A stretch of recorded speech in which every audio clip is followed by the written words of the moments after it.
Okay, we are now streaming to YouTube. And just a quick reminder, at 9 a.m. when the meeting starts, all committee members will need to have their video on for attendance.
Should we begin?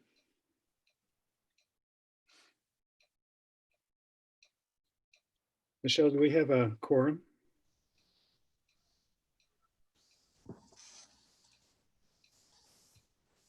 can't hear you. I'm so sorry, I had myself muted. We need I you. see that we have Charles present, we have Arthur present, we have you present, and Carol present. So no, we are currently One short. one. Oh, here's Kevin. I'm promoting now. I see Mark as well. We're good. Sorry, I had a delay when I came back from streaming. I'll wait for them to get on. Yes.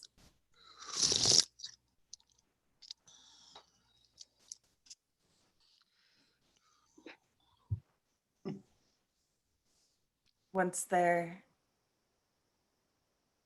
good morning. Morning. Morning. Mark, if you could turn your camera on for us, please, Yeah, for attendance purposes. It should be on. Let me check that out.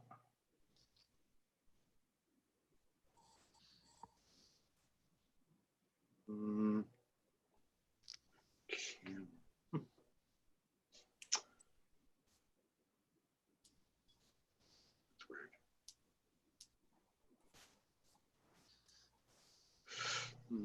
There I am not. Good morning. I'm hearing voice anyway. I'll get my camera going here in a minute. Okay. It looks like all committee members are present. Great. Is Charles here as well? Yes. Oh, good. Okay, I'm going to start our meeting of August 27th of the Waterways Advisory Committee. And we have a quorum. Are there any Waterways Advisory Committee reports before we get started?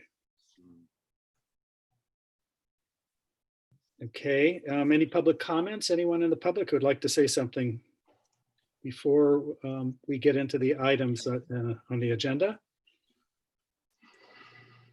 Okay. The department report. Amy, would you like to say anything at this point, or should we move on to the first item? Sure, I can give you a brief little report if you'd like. Sure. Some of the happenings and planning here. So just to start, just so you know, our team is still 100% remote, so we're all out of the office. Our admin do go to the office when they need to stream a public meeting from the council chambers, but otherwise, the team is doing fantastic and has been probably more productive than usual working from home. In other news, you may have seen in the newspaper, our director and assistant city manager, David Guin, has resigned. So his last day is sometime next week, I think it's September 3rd or 4th. So we're really sad that he's moving on, but that will be a shakeup in our department, and we understand that it will be temporarily filled until a recruitment can be performed. And then some highlights on what's going on as far as long-range planning. We are proposing an extension to our resilient city zoning. So the combining district being extended for 3 years. And then we're also looking at a resilient city development measures to look at economic recovery and including some items that can help not just with fire recovery now, but also COVID recovery. So there will be some outreach meetings coming in the next few weeks related to that. The downtown plan has been out for public review since July 15th. I know your committee saw it in July as well. And we've been doing quite a bit of outreach, and we'll be going to a joint design review board, cultural heritage board meeting in mid-September, and then planning commission September 24th, and then council October 10th. So I'll try to give you a better update in September as far as those dates, making sure that they're solid, and providing any, I'll probably add something to the agenda to just report out on what we've heard as it relates to the Waterways Advisory Committee and the concerns that you guys have presented. And then on our general plan, we went to the City Council Tuesday to ask for acceptance of the community involvement strategy. So that will be discussed again at the next council meeting, actually on September 15th. But right now our consultant team is working on a lot of the existing conditions reports and background data, so we can start doing some outreach over this late fall, early winter. And then also our team is working on a couple new efforts. We're preparing requests for proposal now with some grant money to do missing middle housing ordinance, and then also an historic survey for the downtown station area. That's all I have to report for today. That's actually a lot. You guys are very busy. Thank you for that report, Amy. And by the way, I just want to say thank you to Amy and Michelle for working with me on getting this meeting set up today. It did take some coordination, and so I appreciate it. I see Kevin clapping, so thank you. I also want to make sure we recognize Charles Carter, who's our new member, and we'll welcome him to our committee. We look forward to getting to know you and to having you involved in these discussions. And anyway, happy to have you aboard. We're here. So the first item today is going to be the 3575 Mendocino Avenue project. So with that, Andrew, do you want to take that one, or Amy, do you want to start on that? I did just want to note something new on the agenda is a water department report, but considering you guys have items on the agenda, I didn't know if you wanted to do that now or later. Water Department report. I guess we could take that now if that's a relatively brief item. Why don't we do that? That's not referring to an item that's already on the agenda, I take it. Or It's is it- it's 5.2, Steve. Yeah, so with that, what I could just add there is things are progressing on our Lower Colgan Creek restoration project, which we are now slated for construction next year. So actually just yesterday, we had kind of one of the final pieces of the puzzle. We had to put out a request for bids to purchase our California tiger salamander mitigation. So once we have that, we will have all the permitting complete. And it's kind of been a little bit of a long road with some hiccups from the different fires and things that have happened, because we were planning to have that under construction this year, but due to the COVID-19, it was actually out to bid. So we had to retract the bid and cancel the bid and move that on to next year. So that's kind of the big item for us now. And then you're going to be hearing further today in the agenda on our creek stewardship and, of course, our work on the Prince Greenway. Very good. Thank you, Steve, Steve. just a question for you on that. Just curious what the tiger salamander mitigation is that you guys purchased. Yeah, it's slightly over 2 acres of tiger salamander mitigation. And what's happening, because we're enlarging the creek, so we're widening the creek and we're moving it beyond the existing channel into what used to be upland areas, which can be habitat for tiger salamander. So Great, thank you. If I could ask, what was the mitigation fee per acre?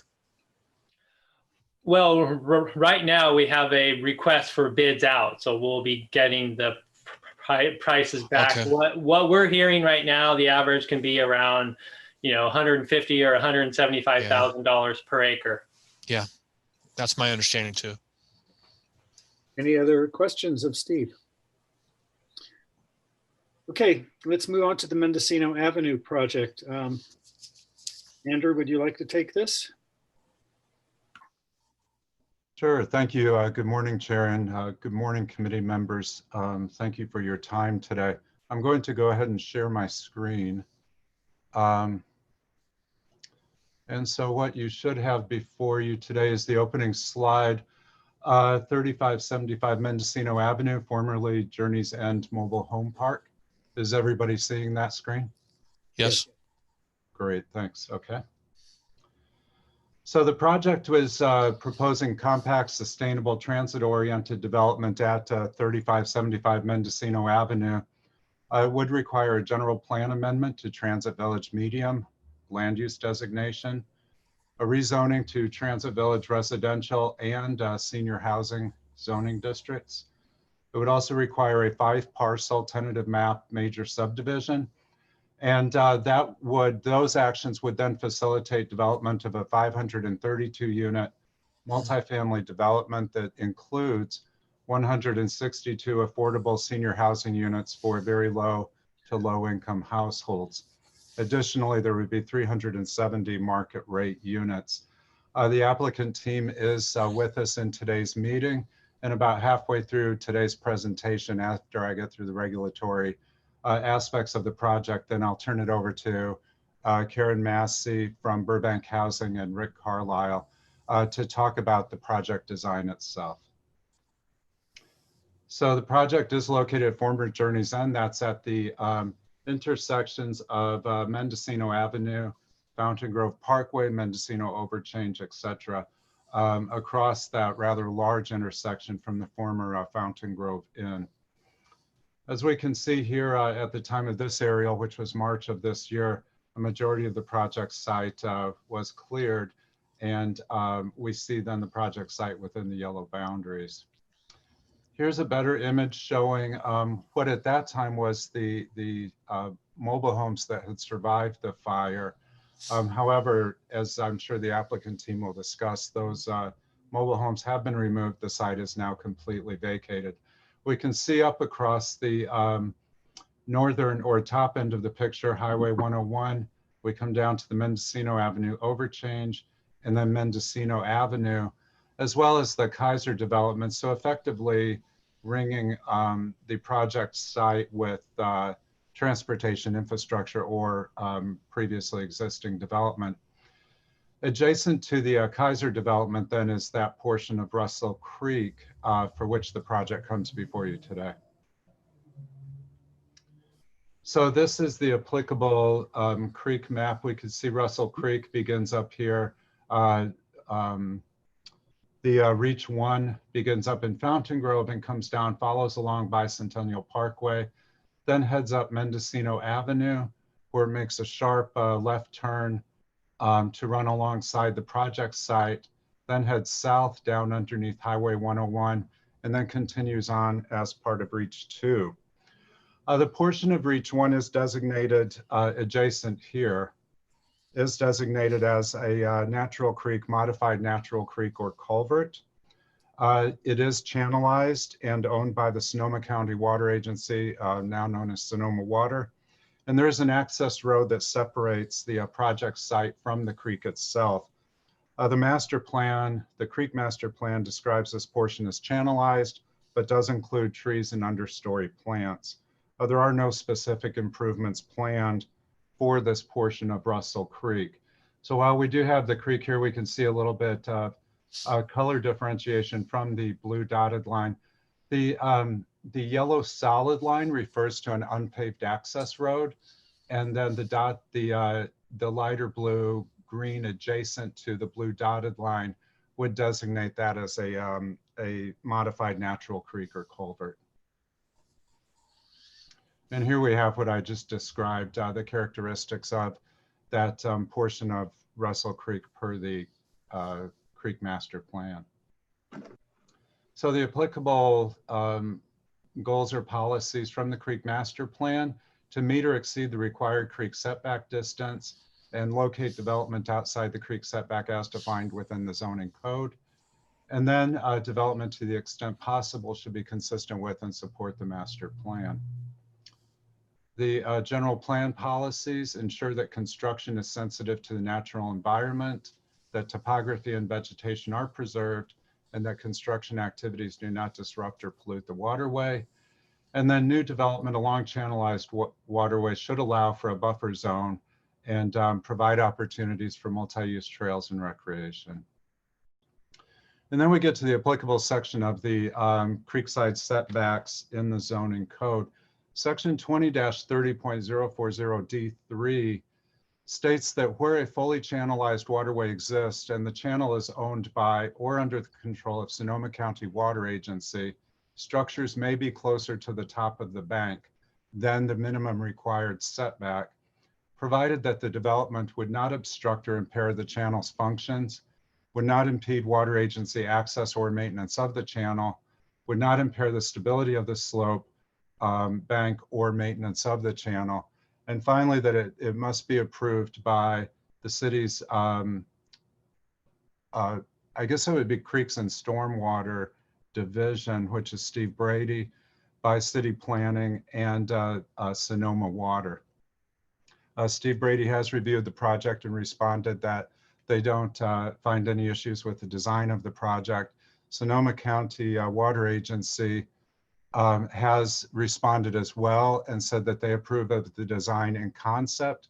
Both Karen and Rick will go into greater detail about ongoing permit requirements from Sonoma County Water Agency. And then finally, planning does find that the proposed design complies with the zoning code creek setback requirements. Finally, design guidelines for creeks, riparian corridors, and storm drainage to preserve existing creeks and riparian vegetation along creek corridors, prevent contamination and sedimentation of creeks, preserve the waterways in their natural state. In this case, we have a channelized waterway, and protect important parts of the creek corridor. So finally, with that, I would like to turn it over to Karen Massey and Rick Carlisle to talk through the project's design for proposed development, as well as specifically how that design relates to the creek setback requirements, the allowed encroachment, and other creek master plan goals. If any of the committee members have any questions now, I'd be happy to take them if you have questions for staff. I have a question. Sure. Could you go back to the slide that showed the Russell Creek different portions with the yellow and blue line? And can you tell me if the portion over by Indian Creek and Russell Creek, which also shows the yellow and blue line, is that a similar channelized tree laden section of the creek? Is it a similar section to what we're looking at? Sure. So based upon the map legend and what's indicated on the map, that is correct. And I do think that I recently worked on a project over at off of Range Avenue and Bicentennial Way, and we do have a similar condition in that the creek channel is owned by Sonoma Water, and it does have an unpaved access road running alongside the creek itself and between then the creek and existing development. So my real question is, was this area also affected by the fire and being redeveloped, or is it stable? Which area? The area Russell Creek at Indian Creek, which has the similar characteristics. Oh, okay. Sure. So to my knowledge, no, that section, that reach 2 was not affected by the fire. We had some fire up to immediately west of Cleveland Avenue and at the Piner Road Bicentennial intersection, but it didn't extend any further south and west than that. So what I'm trying to figure out is what requirements were in place for that area of development, which is the same channelized creek as the project that we're looking at. It's simply a more established section of it. Well, to my knowledge, at the time that development occurred along Reach 2, because there has been no recent development, there would not have been any requirements because the Creekside Master Plan was not in place, and therefore then the Creekside development requirements were not codified in the zoning code. And can you refresh my memory as to when the requirements were established? I would have to look that up. 80s, I can do that while the 70s? applicant's presenting. Okay. Yeah. Thank you. Sure. Any other questions of Andrew before we get to the project applicants? Yes. Go ahead, Art. Oh, are you sure? Okay. Andrew, that was one of the best descriptions of the creek and upstream, downstream areas that I've, in my opinion, has been presented to our committee. So thank you very much for that. I just have one question and then another comment. On the question is, can you just go over the setback issue and ownership of Sonoma Water? And I just want to make sure I'm clear on that aspect of it. If you could pull that slide up. Sure. Yeah, that one right there. And so Right. because it's fully owned and under the control of Sonoma Water, the setbacks don't apply. Is that what I'm seeing here? Well, I think that, you know, the Creekside development standards would require a minimum 50-foot setback for new development on adjacent to a creek in an undeveloped area. If it's development that's occurring where development currently exists, then that required setback is reduced to a minimum of 30 feet. What subsection D3 does is allow an encroachment into what would be then a required 30-foot setback.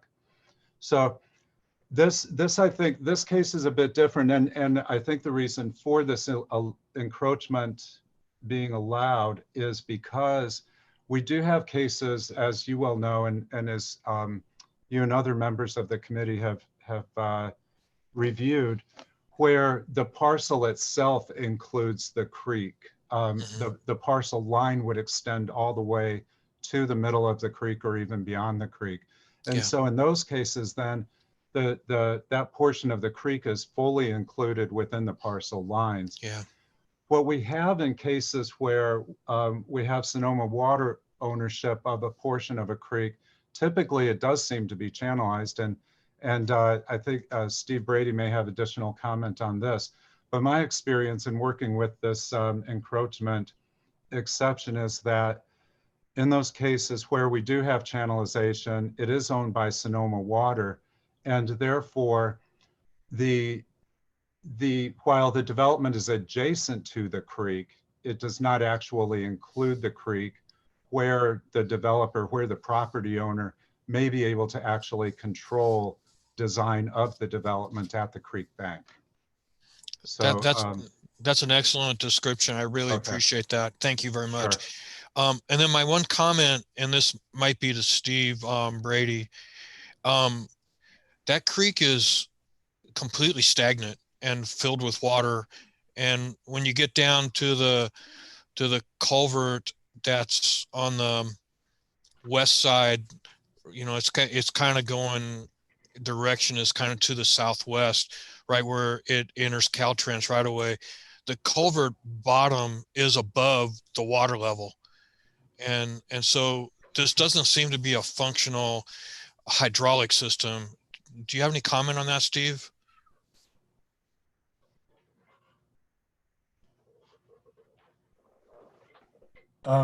Art, this is Alistair, and hi, Alistair. I think Steve dropped off. But oh, okay, I'm sorry, I couldn't see that. Yeah, I'm familiar with that stretch of creek, and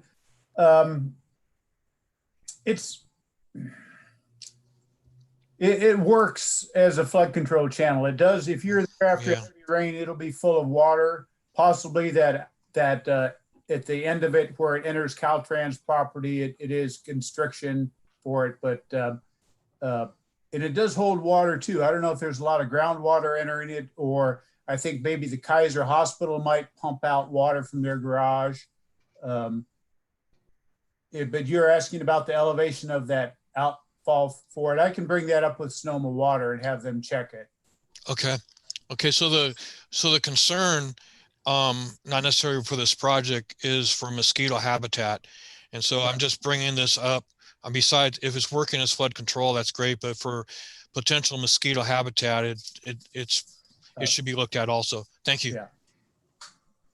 Was there another question? Kevin here. I've got a just question for Andrew. So the existing fence now that's adjacent to the creek. So you've got basically, I think from south to north, it's Kaiser, then the creek, then there's the access road, then there's the fence, and then this new development. Is the fence going to remain the same in the same place? Yes. The fence be on the south side of the development? Yes, the fence would remain in the same location because it is a property line fence. I believe the fence is being replaced, and we'll ask the applicants when they review the project design to comment on that, but it would essentially remain in the same location. Great, thanks. Sure. Unless there are any more questions, why don't we hear from the project applicants? Would that be you, Karen, or Rick, whoever would like to inform us? Thank you, Mr. Chair. That's me. Good morning, Mr. Chair, members of the committee. My name is Karen Massey. I am the project manager for 3575 Mendocino Avenue. As has been noted, Rick Carlisle from BKF Engineers is also on the line to help answer any questions that might come up. We're extremely pleased to be here before the committee this morning. We've been working on the redesign of this site for over 2 years now. It's obviously a site that was highly impacted by the 2017 Tubbs wildfire. And since that time, we have been working on recovery, which has included closure of the prior mobile home park, assistance to the prior residents that have lived on site, and then certainly working on a conceptual design for the project and submitting that design to the City of Santa Rosa for your consideration. Currently, the project is under environmental review, and we are in the process of preparing the CEQA document for the project. So we've also done several outreach meetings for the project to receive input on the proposed design, the neighborhood meetings that are required by city process.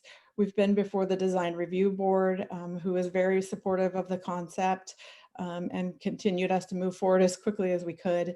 In addition, we've outreached to a number of our partners in the community, Greenbelt Alliance, Kaiser Permanente to the south, and many, many others. And there's strong support out there for redevelopment of this site. As Andrew mentioned, the proposed project would redevelop the site with up to 570 high-density multifamily units. There's three main components of the project. One is a central park around which a 1 acre central park, the green space around which the entire site has been designed. And all of our units focus inward towards those, towards that central park to really create a strong sense of community and a gathering place that didn't otherwise exist in the prior mobile home park design. In the southeast corner, you can see on the rendering, that's the 162 units that are proposed for senior housing. Those are all going to be low-income senior units, and priority will be given to the prior Journey's End residents that are income eligible that may wish to return to the site and live in those units. The remainder of the units that you're seeing are the market rate units, and those will be developed with up to 370 units as allowed under the general plan land use designation. One point of note from a planning perspective on this site, this project is located within a priority development area for the city. That's an area that has been denoted for high density residential because of its proximity to services and also public transit. So this site really represents a key opportunity for redevelopment with high density, like the concept that you're seeing today. During the preliminary site planning, we looked at opportunities to redevelop the site and considered different configurations. And in particular, we wanted to explore opportunities to open the site to the greater community and the greater neighborhood. I mentioned earlier that the mobile home park was really inward facing, had a wall along Mendocino Avenue, didn't open itself very much to the drainage channel to the south of us. So that was really our goal that we tried to incorporate into our site design. There are a number of limitations associated with the site that sort of steered our project concept and design. And if we are able to switch to the project aerial that shows, or to, that one will work, but if we could go back to the project aerial that shows the site with some of the mobile homes still remaining, that would be helpful. Maybe the best one. Perfect. Thank you so much. So the orientation on this aerial is the same as the one that you were just looking at. So hopefully that helps orient you. You can see the remaining mobile homes in this aerial. They have since been removed from the site as part of the closure of the park. And then of course, Russell Creek to the south of those remaining mobile homes, and then Kaiser beyond that. So as I mentioned, there are a number of challenges and limitations associated with this site that really drove the site design. There was a fair amount of conversation prior to my presentation about the fact that the drainage channel is indeed owned and maintained by Sonoma County Water Agency, and that there is a unpaved access road between the creek and the 3575 project site. That access road and the creek are obviously owned and maintained by SQA, and then utilized for accessing the road to get back to the western side of the creek. We have been in communications with SCWA, and they have received and reviewed the preliminary plans. And as Andrew mentioned, they're supportive of the design, including the proposed storm drain outfall in the southwest corner of the creek. Given the history of the site overall and the fact that it was so severely impacted by the 2017 Tubbs fire, one of our primary concerns in redeveloping the site was really making sure that public safety and life safety issues were addressed as part of the site plan. You can see from the project aerial that there's currently only one point of access on Mendocino to the prior mobile home park.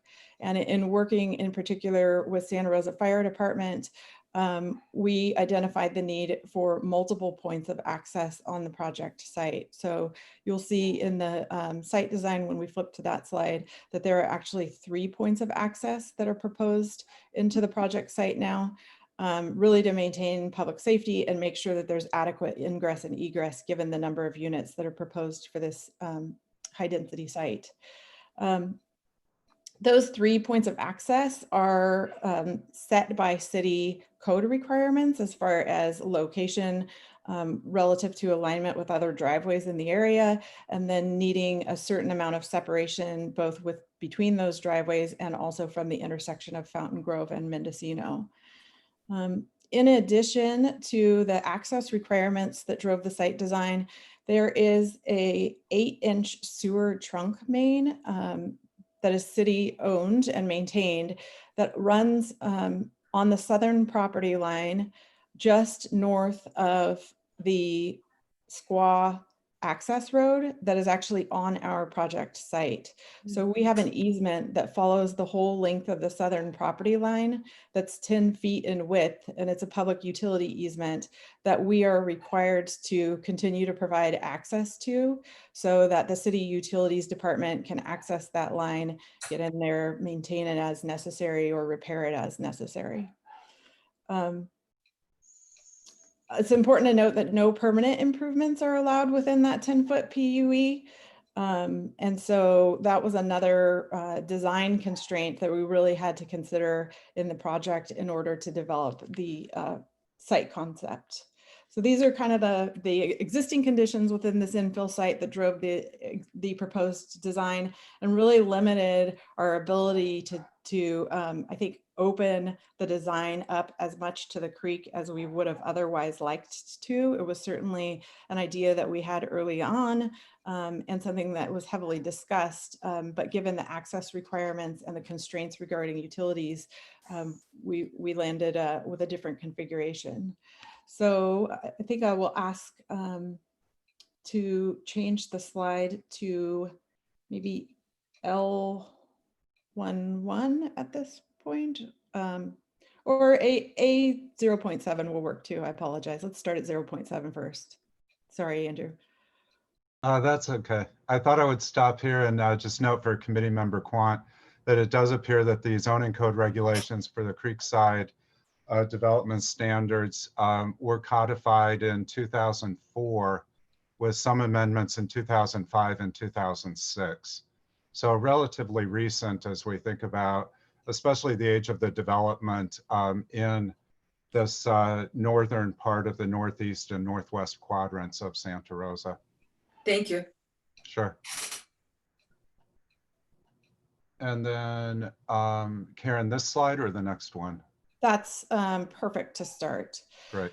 So committee members, this slide kind of gives you the perspective of the proposed concept within the existing built environment. You can see the master plan site has obviously been overlaid onto the existing aerial. The 532 units are shown. The affordable units are in the southeast corner. And then of course we have Russell Creek as our immediate boundary to the south.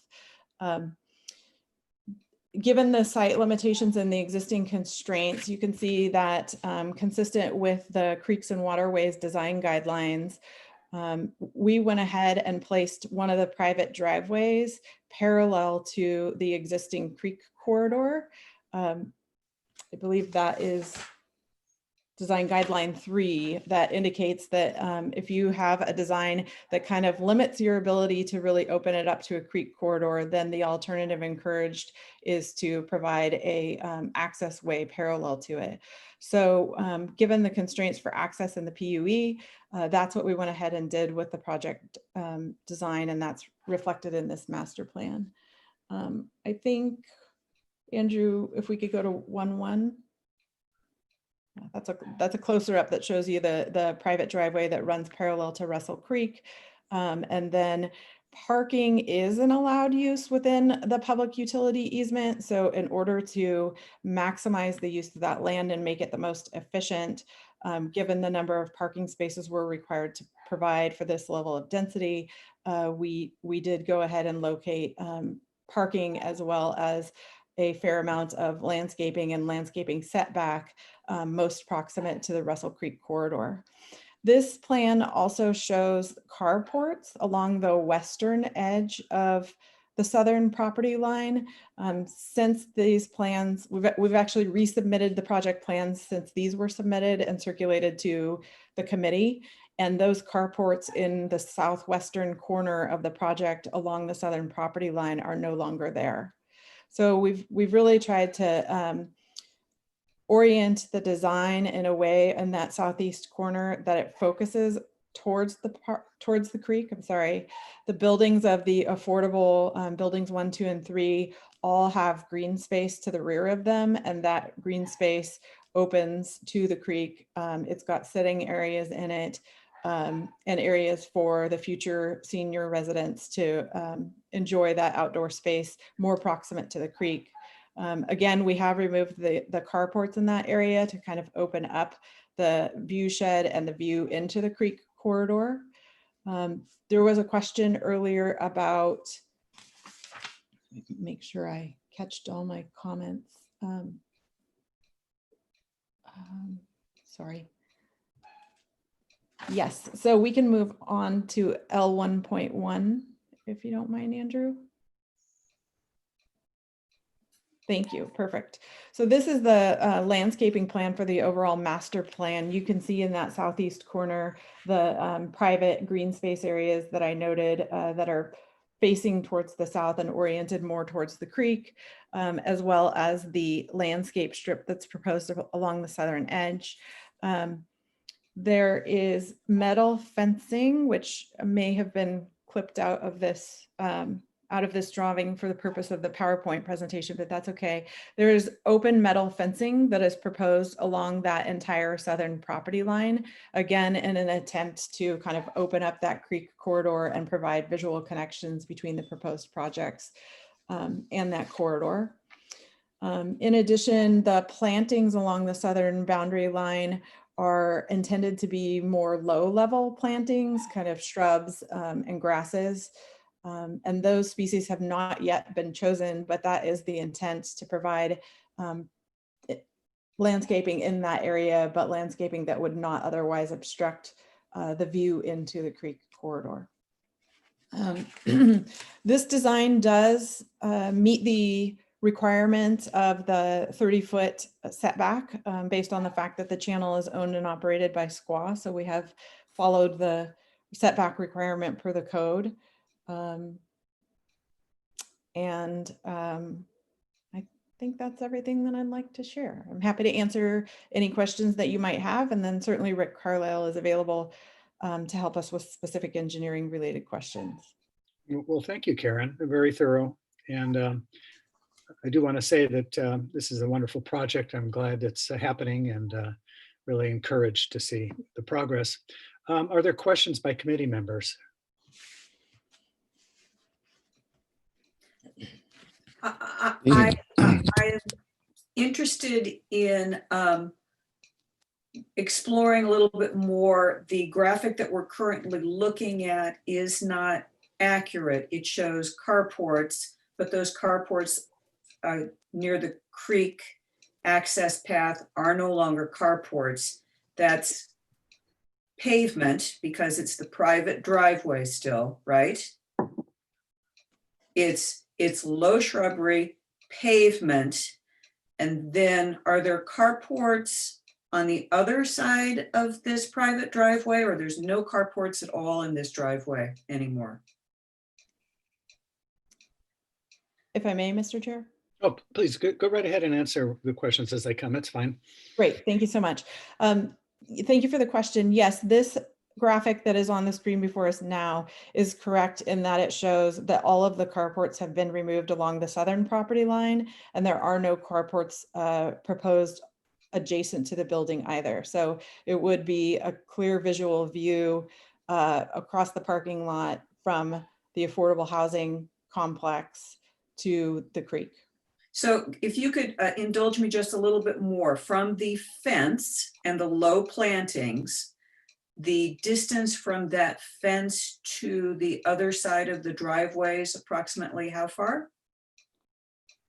I may ask Rick for a little bit of help on this one. I'm gonna guesstimate that that's probably about 45 feet, Rick? So if somebody's sitting in the green space, they are approximately 50 feet, 60 feet from the fence that separates the development from the creek itself.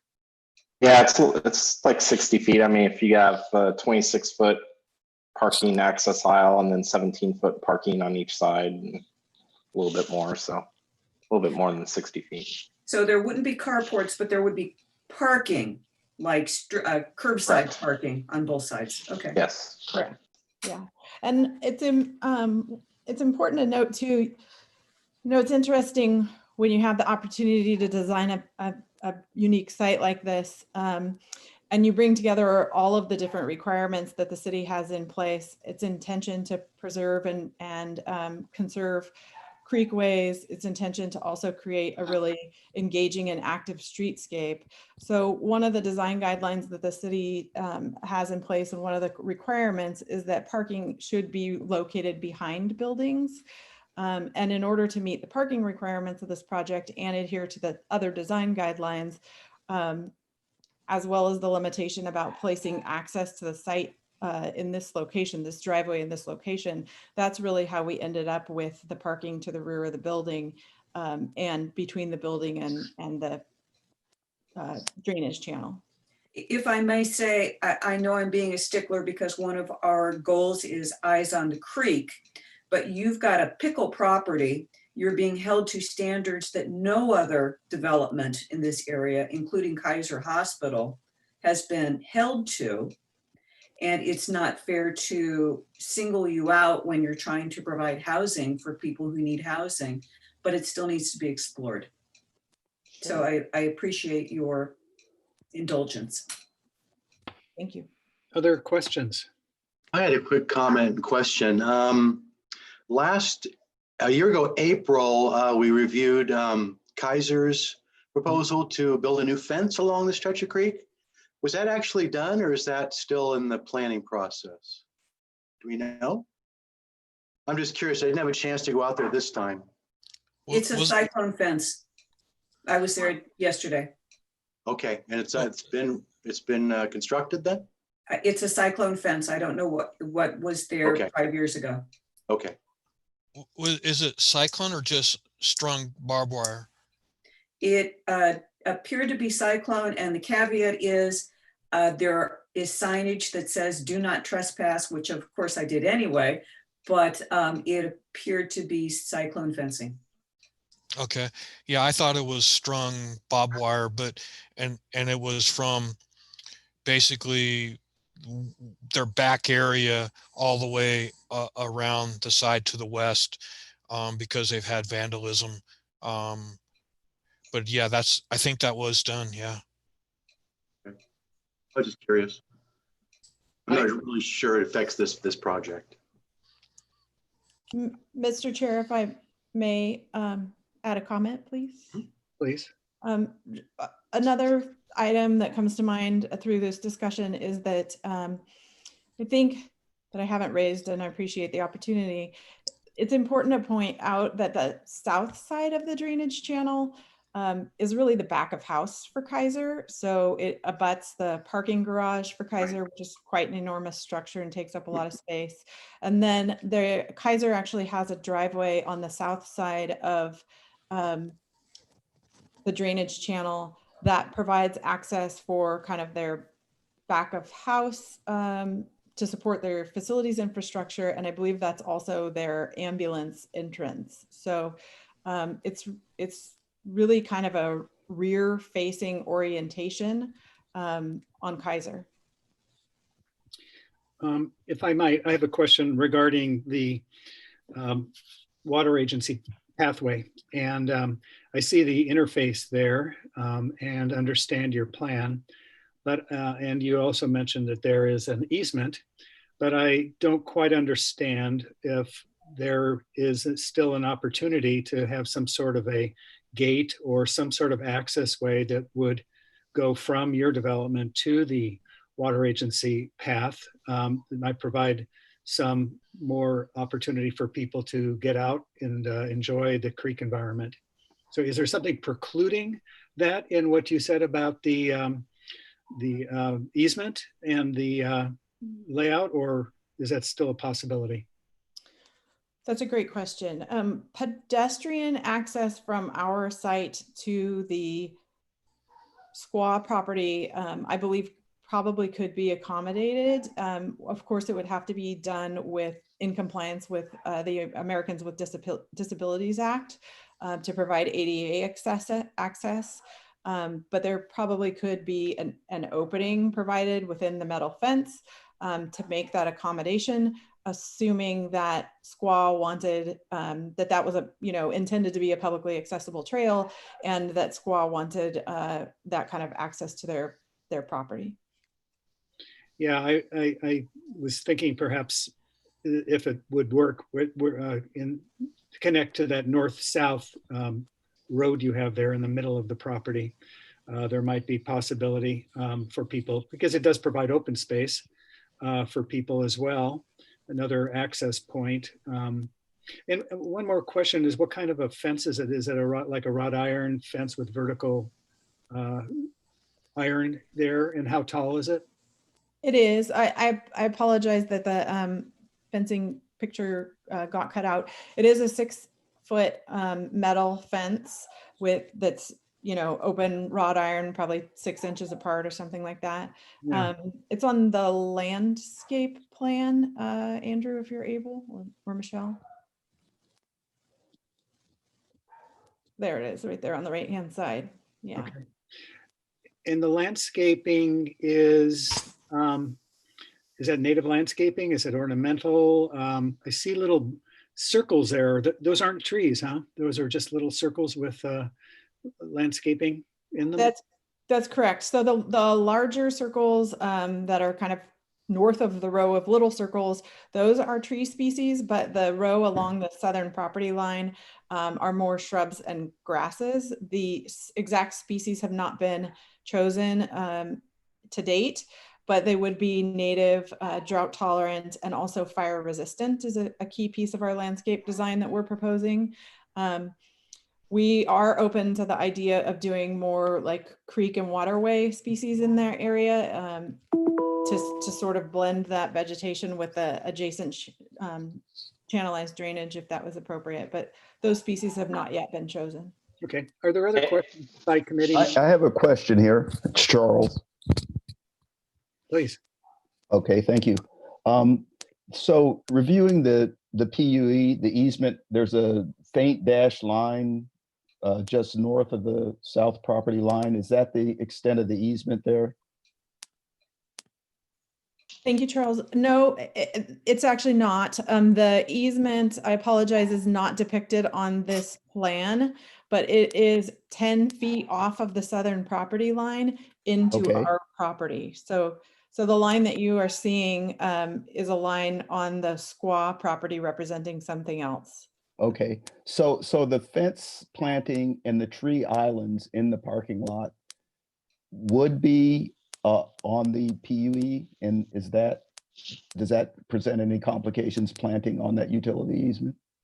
So you may be able to see that the trees labeled G and K are actually located outside of that PUE, and then the smaller shrubs that are in kind of much more a linear fashion along the southern property line are within that PUE.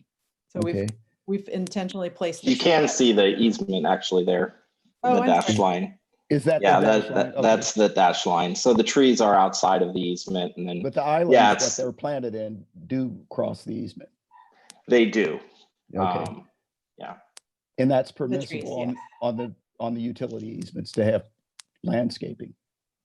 Yes, landscaping's allowed, but yeah, we can't have trees and we Okay. can't have bioretention treatment, so that's why it's not there either. So All right, great, thank you. I note that the trees are shown as a platanus species. The valley oaks would be compatible with the riparian community. We might look at something different than the platanus species if you're serious about considering more native riparian species for that planting. And I endorse, I think it was the chair's recommendation that some connection to the pathway could be advantageous for the project. It's open at the Mendocino end, so I believe public access is allowed. So thank you for the time. Thank you, Charles. Are there other questions? Yes, I do. I'm just trying to understand this 10-foot area, like I think others are. So we have the fence, which is been stated as on the property line. And then we go 10 foot to the north and we have the easement, which is shown by the dash line. So right after the fence, there's a green landscape area. How wide is that? You know, how far does that extend from the fence? That's my first question. like 5 feet. So it extends 5 feet. Now, is there any plan to put benches or any other type of anything like that in that 5-foot area? We looked at that opportunity as a possibility when we explored the landscape plan and the concept. If benches and those sorts of accommodations and seating areas are provided in that area, it would have to provide for accessibility for under ADA. So that is something that we could potentially explore when we approach the water agency to see if they would be agreeable to putting a fence on the property line that might open in the future. Okay, and then what is the feature? I'm gonna have a hard time describing this, but so we have the trees that are labeled G. So if we start from the tree that's K in the southeast corner, then we go 1, 2, 3, 4, 5 G's over, and then there's a rectangular green. What is that? Yeah, that. I believe that's the electrical transformer. For the easement? No, sorry, for the buildings. Oh, okay. Electrical service. So. But it's green. So does that, or is that just an artifact? Yeah, I think that's just a patchy thing, but it's no parking there, but it's electrical. Okay. Transformer. And then if we go further over to the left to the middle K, it looks like there's a hatched area inside that. So is that a green space area?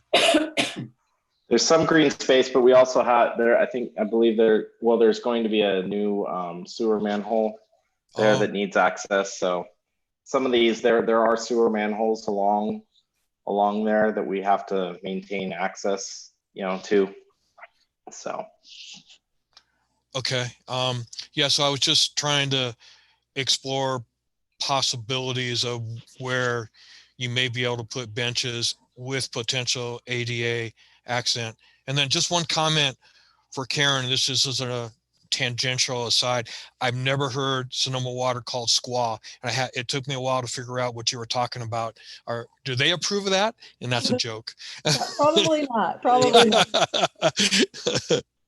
All right, thank you. Thank you. So I have a question regarding these benches. There will be senior citizen housing. There will be roadside parking, and there's the potential of benches. This sounds like a disaster waiting to happen to me. I'm all for eyes on the creek. When I do the math, the distance seems like conceptually it's eyes on the creek, but no, not really. I don't want anybody getting run down in their driveway so that there can be benches close to the creek. That seems self-defeating to me. That's all. Yeah, thank you, Carol. We'll talk about all this in a minute to try to kind of put this all together. I just want to see if there are other questions out there before we get into our recommendation. Chair, I have one comment in response to Mr. Neely's question.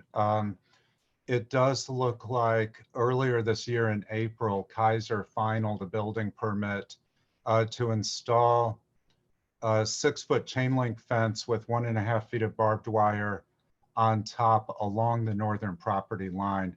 So that project that was reviewed by the Waterways Advisory Committee about a year and a half ago has been completed. Okay, thank you.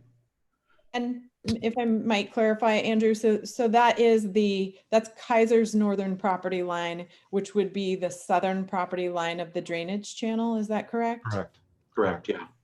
Thank you. Basically 2 fences with a creek down the middle. But this fence sounds a lot better than the one that perhaps the Kaiser put in. Yeah, I'm kind of surprised we supported a chain link fence with barbed wire on top of it. I don't really recall that, but yeah, I don't either. I assume you have that fact in front of you, Andrew. It's not I remember that, Steve. it's not typical of the way we usually do things. Right. But No, it was because of vandalism and not, and there was it's kind of like a backlot area that people don't go into, and they had people jumping the fence and stealing things. I think that's kind of how it came about. So any more questions before we? Yeah, I do have one more. Thank you, Charles. Please, Charles. Yeah. In reference to the outfall at the southwest corner of the site that was mentioned earlier. So there is a drainage outfall from the site into the creek channel. Is that what I'm understanding? Correct. Yeah, there will be the new outfall. A new outfall. And how much of the site will that outfall drain? It will drain 100% of the site. So the entire site drains into the creek at the southwest corner. Correct. So we'll be doing stormwater LID treatment on site, 100% of the site. So after treatment, then it goes into this outfall. And we reviewed the hydrology, previous hydrology that was done for the channel, and it has been sized already to handle the entire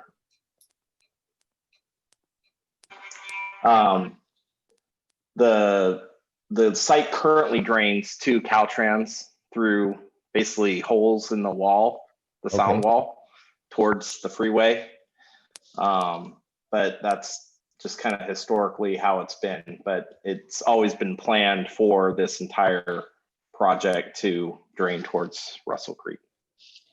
And without room for bio treatment swales on the entire site, will it be more of a mechanical and enclosed treatment facility rather than an open bioswale for treatment of the site runoff? It's going to be a combination of bioswale and underground storage.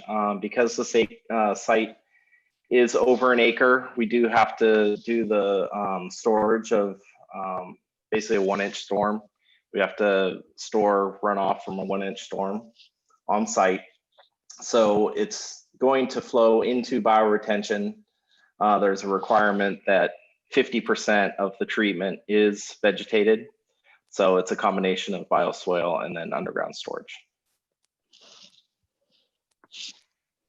Okay, thank you. Okay. Unless there are more questions, I'm going to proceed just to ask the question if there's anyone from the public at the meeting who would like to speak. I have a question, Steve. Yeah, go ahead. Okay. Yeah, and coming up the end, and I won't echo a lot of the questions that fellow committee members have brought up. A lot of it has been answered. One is a logistic question for Planner Triple. Andrew, and these are pretty much the same plans that we received at Design Review Board. And Just wondering, it sounds like a lot of the questions could have been answered by, simple section drawings, elevation, something a little more specific. Is there, and I trust staff's judgment on the conversations for the planning of this. Was there no requirement to get specific drawings for this committee? Or like cross sections? Yeah, some of the I feel like the easements and the layout of the PUE and the fence, even potential of, so we can wrap our heads around where the benches could be and gates. Oh, I see. Yeah. No, this was the master plan set, Yeah. which I thought would best support discussion for the committee, as opposed to, I think, maybe the affordable housing design review plan set. Yeah. So, and then I explored the idea of providing a cross section today, especially of the creek cross section, but I didn't want to introduce new information that had not been available to the public prior to today's meeting. So I made the decision to stick with what was publicly available through the staff report and attachments to the meeting item. Okay, yeah, because that was a question. What we received at design review is basically the same concept set, and it was conceptual. And what we're now started getting into is a little more of the nitty gritty, getting into schematics of the the sort of science and layout based portion of the creek and easements. And so I appreciate, not wanting to introduce not publicly available information, but it probably could have been helpful for us to give a little bit more to push back on, or not push back on, but to chew on for the specifics of what we're looking at. I'll save my comments for when we are to comments. Thanks. I would like to second what Adam just mentioned. It is easier to have something a little more specific to react to in these situations. But thank you for the explanation of the site plan and the relationship to the creek. Any more questions? Okay, I assume no one from the public would like to speak. So why don't we start with committee recommendations, and we can start anywhere. Charles, would you like to weigh in? Sure. As someone said earlier, I'm certainly in favor of a project that provides this much workforce and affordable housing on what may have been a previously underutilized site. I think the planning of the site and the layout work well with the neighborhood and the surrounding land uses. I do think better illustration of the relationship of the creek would have made our jobs a little easier. So thank you, Adam, for that. But I generally support the project and support the idea of increasing access to the maintenance road along the creek, if that's acceptable to the water district, and it can be accomplished within the requirements of ADA and other codes. So that's all I have for now. Thank you, Charles. Arthur.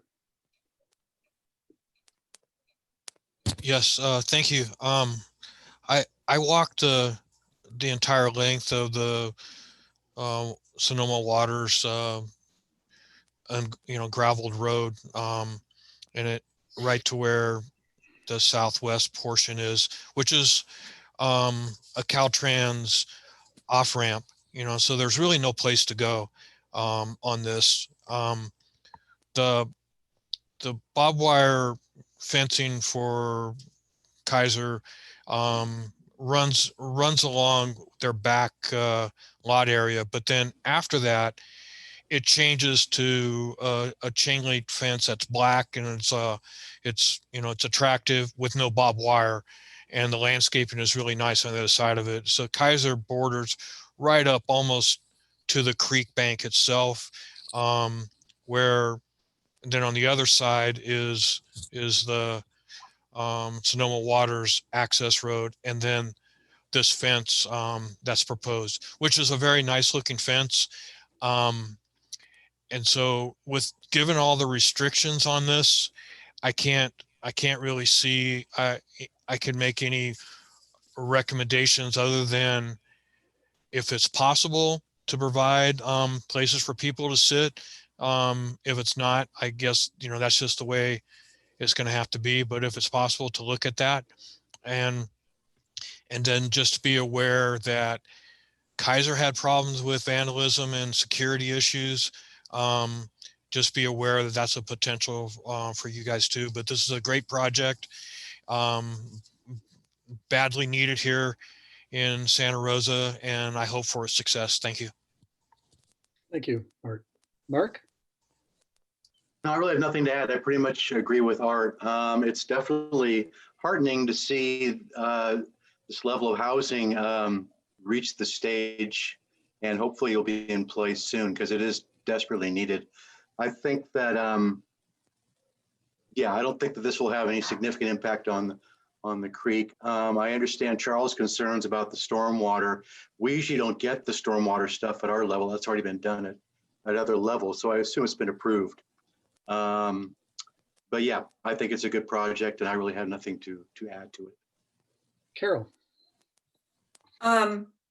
I would love to see this development and Kaiser working together to create an out and back healthy walk space that is off of the main road and something resembling nature along the creek on that access road.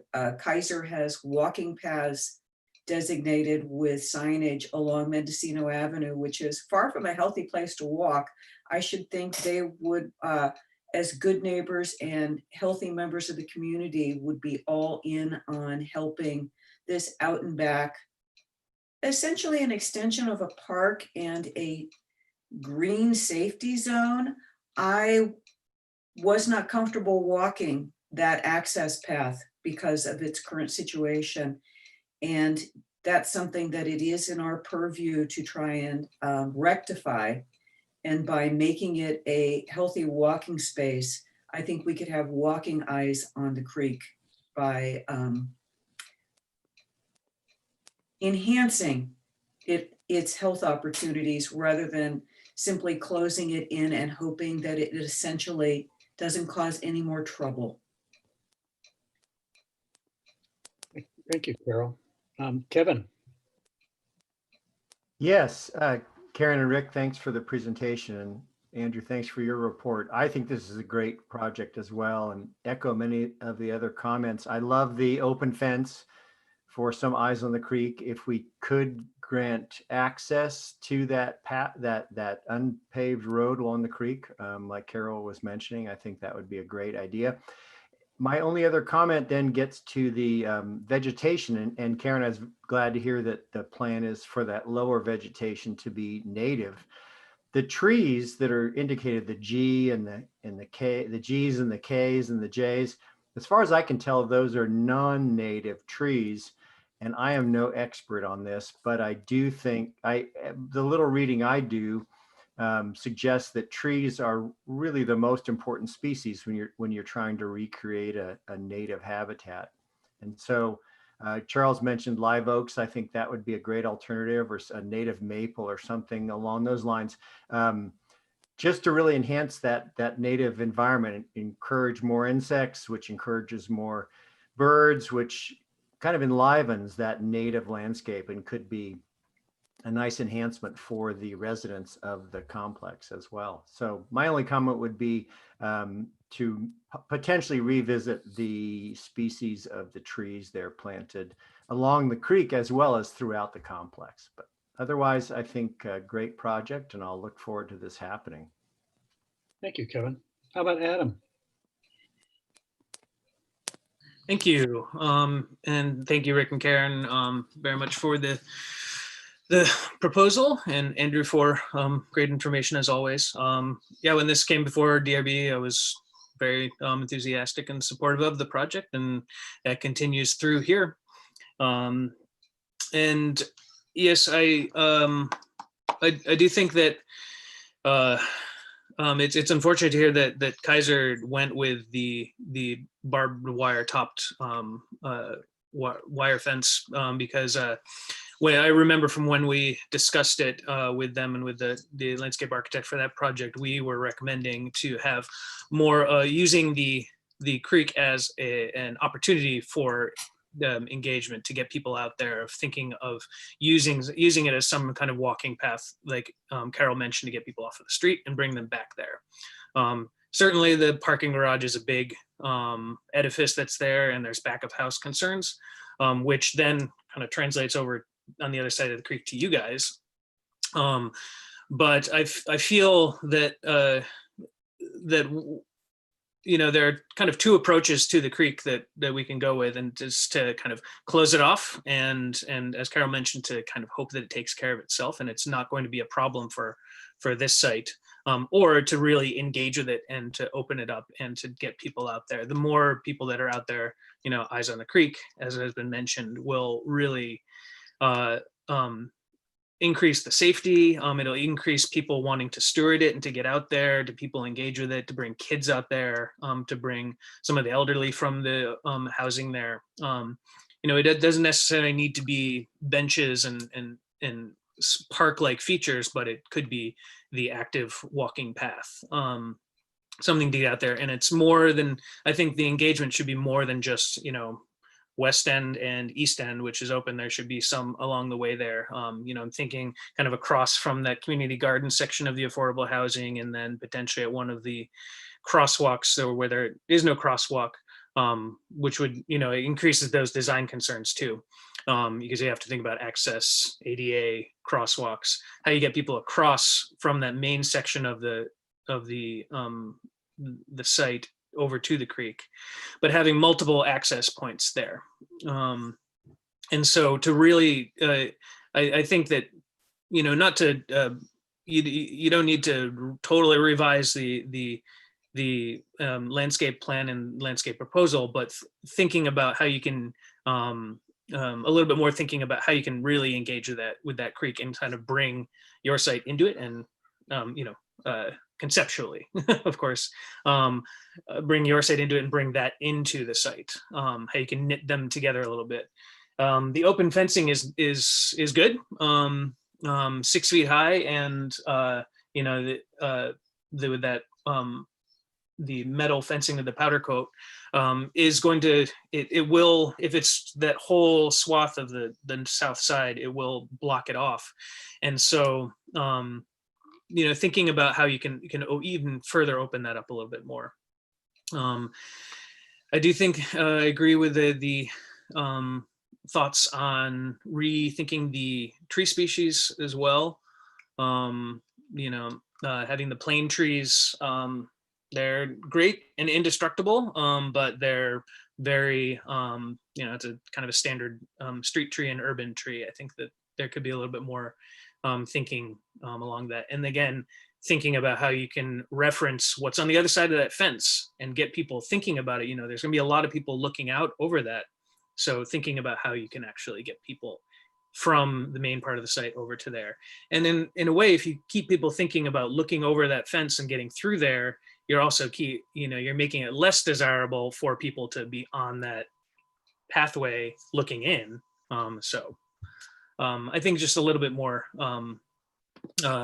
rethinking of that. I definitely think that having some of the a little more fleshed out plan set and section set at this point would have helped. Definitely not a deal breaker. We've had a very fruitful conversation, I think, and you guys have answered all of our questions very well.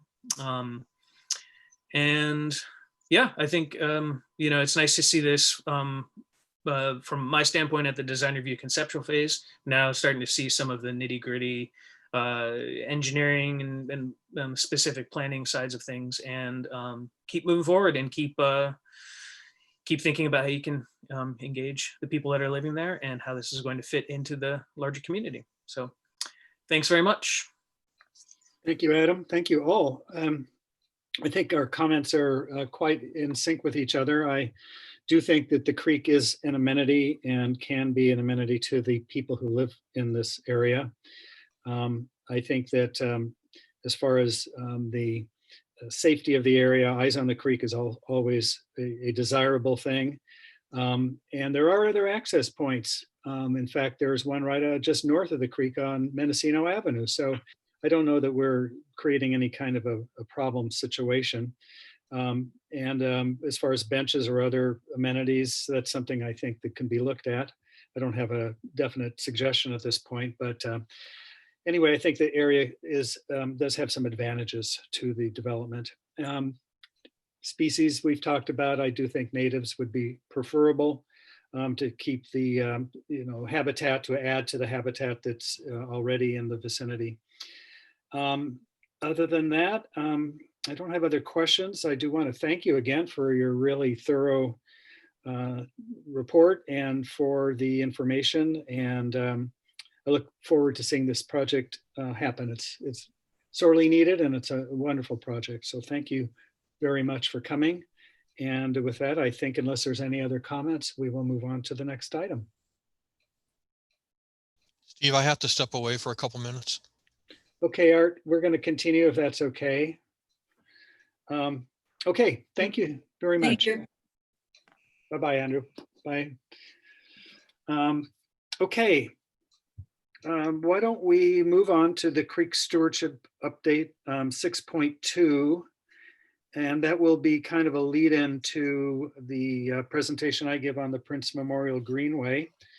So what we'll do is we'll hear from Alistair, and then I think maybe Steve Brady as well, since he's so involved with the same issues. So why don't we go ahead, Alistair, and please give us your annual report summary. Okay, good morning. So it's been, 19 years that the Creek Stewardship Program has been out there, and it's a partnership of the City of Santa Rosa and Sonoma Water. And what we're trying to do is engage the community in learning about our creeks and then encouraging them to come out and help us take care of them. And we kind of keep track of our records during the city's fiscal year of July 1st through June 30th. So the summary that was part of the agenda packet captures those activities that we did this last fiscal year. And it was a really big year. We're taking care of over 100 miles of creeks in Santa Rosa. And even with that COVID-19 pandemic coming in, we got really good community involvement. We worked with about 47 schools, 52 community groups. And in those reports, I've put numbers from the 2018, 2019 in parentheses following this year's numbers, just to kind of show the drop off that happened. We did have a lot of drop offs in our volunteer creek cleanups and school programs because, everything shut down right there in middle of March, right when we were getting ready to, I think, to kick off our biggest spring ever. But despite that, our numbers were good. We were able to keep staff out in the field. We lost the use of youth corps crews for a while and our cleanup crews from probation, but our stormwater and creek staff was out there a lot, trying to keep accumulations of trash, mainly from people camping and congregating by creeks at a minimum. And I think they did a really good job. We've just resumed using our probation department crews, and we did have a successful summer this year with a limited youth corps crew. One thing, while our activities on the creeks kind of ended in March, there are many more people out there in the community using the creeks just to kind of get rid of some of that stress, to find some solace out there, to get some exercise. And I think a lot of people really discovered the creek trail system. Now that had some negative impacts in that all of a sudden there's a lot more dog poop out there that wasn't getting picked up. Our trash cans, we have about 80 trash cans out on the creek. Most of them are serviced by Recology, but they were filling up and overflowing. We were sending out special field staff to try to keep up and assist with Recology's once a week efforts. But at least people were getting trash near the trash cans. There are more people out there enjoying them. And then that was kind of the result of one of the things. For some reason, we seem to carry trash with us when we go out to the creeks. But people who are using the creeks, they do pick up little pieces along the way and add to it. You know, we have our outreach pieces, the Creek Trails Mapping Guide in English and Spanish is really popular. We have our mileage signs on the creeks, our Ours to Protect signs for streets, crossroads. We're really trying to get people to realize that there are creeks all around us in town. What we've worked on kind of with the COVID-19 was trying to get some remote online activities. We were able to bring them into schools in the spring, tried them out this summer with our recreation department's programs. And, you know, stay tuned for Creek Week coming up. That's going to be September 19th to 27th. And we're going to be launching online activities, trying to get people to do cleanups in conjunction with the California Coastal Cleanup Day, doing household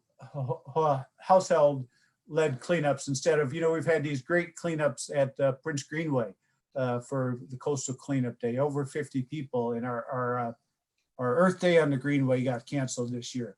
But still, there are people out there using it. I'd like to just kind of share my screen here that does show our numbers from creek cleanups, and we measure our volume of trash we collect by cubic yards, not by weight. You know, a wet t-shirt weighs a lot. 1,000 cigarette butts don't weigh that much. So weight's not that good. We work on volume. A cubic yard is about the size of a kitchen stove. And on this table that's showing, you can see our overall, our volunteer events dropped by quite a bit. That was a loss of that springtime push that we usually get. But still, they did accumulate a lot of trash. We didn't have as many youth corps days, and our SAC time, the probation department got cut a lot, but there are still lots of trash out there entering through the storm drain system, being littered by trail users, but most of it is from where people congregate and hang out by creeks, leave their refuse, or where people set up camps and start hauling in pallets and furniture and accumulating more and more trash. But we did have a lot of cleanups this last year. And one thing we work on, we'll cover this a bit in the Prince Greenway, is our security fencing, try to eliminate some of those ideas where we get big trash loads. You know, the Creek Stewardship Program, a lot of it's run by our Stormwater and Creek section, but we really do depend on Sonoma Water support, the support of our Parks Departments, our Public Works field crews. We work with code enforcement people, police, Catholic Charities, fire, really with every, just about every nook and cranny of the city, because creeks are all over our city. We get a lot of great help from our interns.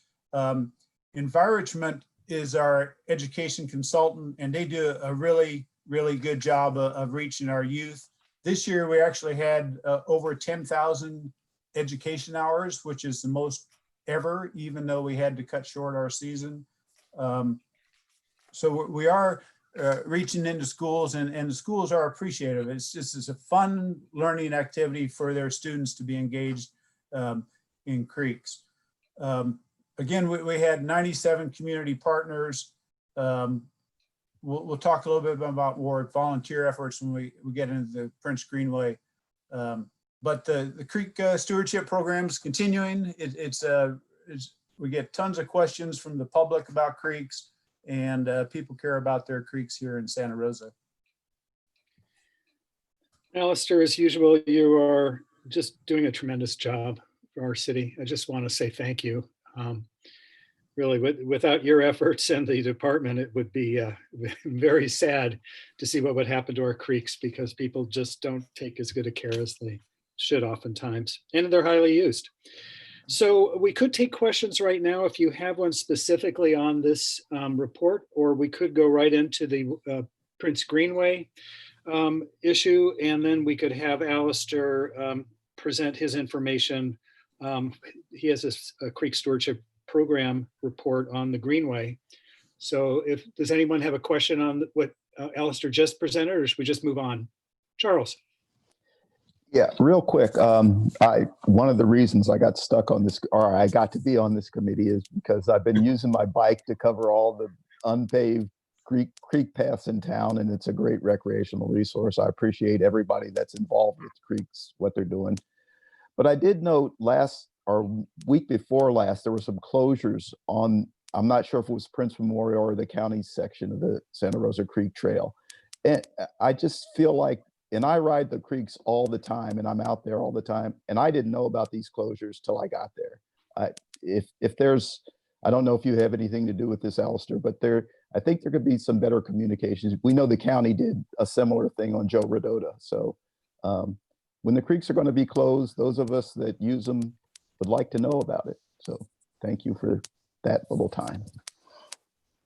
Yeah, that's been a real sore point this spring, where there's a sewer diversion project that's causing the Santa Rosa Creek Trail to be shut down, and they haven't posted it or advertised it very well. It's been a disappointment, but I think hopefully we take it as a learning lesson, and the city, or the water agency, when they have projects like this, they're getting in touch with the Bicycle Coalition and Santa Rosa cyclers, and just to let people know it's happening, and adequate signage out there. So, I'm sorry about that, Charles. It's the creek trails just aren't respected quite like roadways are. They don't really realize, you and others who depend on it to get shopping or for exercise, how vital these trails are to living in an urban community. Was there another question? Yes, please. Yeah, I had just a couple of questions and comments. And Alistair, yeah, again, just echo the comments of thank you for your work and your program. An amazing resource that we've got to have, especially during these times, especially during the springtime when our parks were closed, to be able to get out. And we're talking a lot about funding in the city right now, and looking at budgets, and wish we could direct a lot of funding towards you guys, because it's an amazing resource. Question, I'm curious about during the quarantines, and as the summer has gone on, have you seen an uptick in the camping and encampments along the creeks that we've seen in other parts of town? I would say that the creeks are actually, they've held up surprisingly well. We have been out there with Catholic Charities, police, and our staff cleanups, taking care of Mission Boulevard area has been a problem. Along Russell Creek on the west side of the freeway is a problem area. That development along Piner Road has turned its back on the creek, so they're hiding places back there. There's places on Rosen Creek. It's actually, I'm really surprised it's held up as well as it has without as much of our attention on it. We do hear from neighbors when camps spring up, people start building the shelter in the creek, and we try to get out, and work with those people to get it abated. Okay. It's actually, I think we're pretty lucky, especially with economic times. If there are more people who are losing their housing, what might happen? That'll be interesting to see. Yeah, I'm certain there are probably some very interesting shifts in usage patterns, like you mentioned, that are happening now and will be happening as we move forward through all of this. But yeah, no, interesting, and just sort of was wondering anecdotally.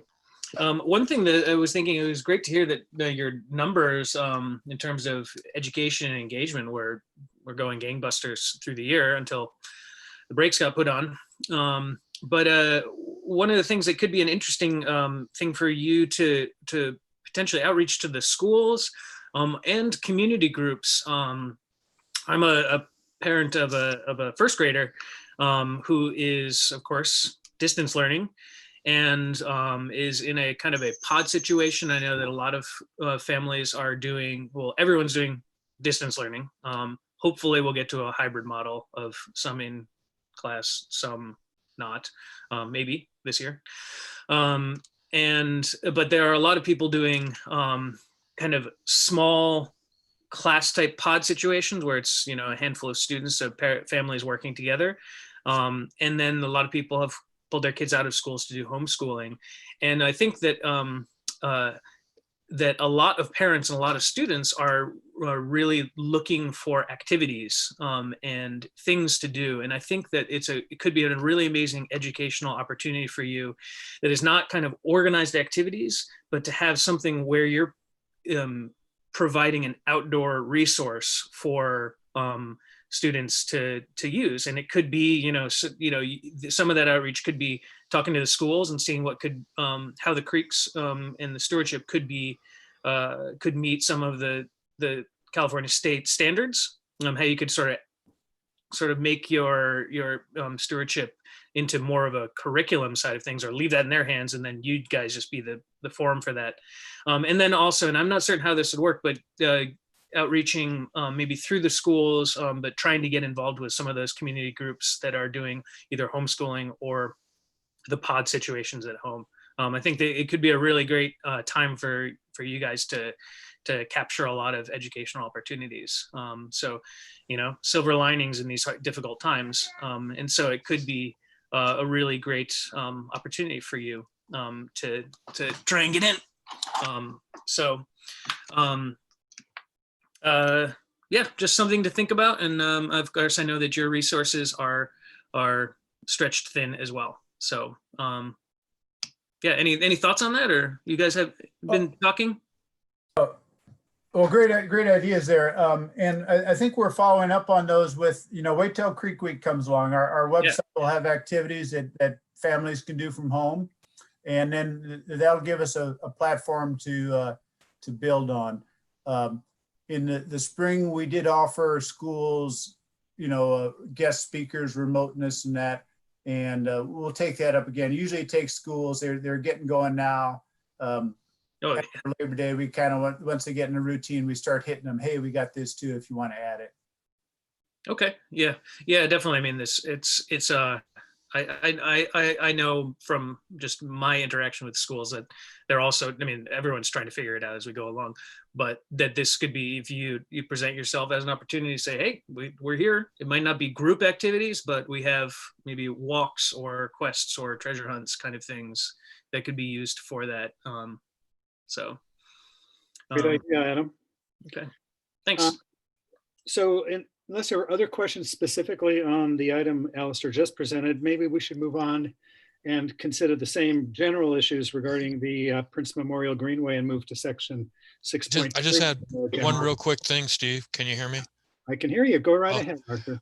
I'm sorry to miss your presentation, Alistair. I did read your report, so I appreciate it, and I appreciate all the work you do. I just have one question. What is that long beak creature that is behind you on the top of yourself next to the Glober? What is that?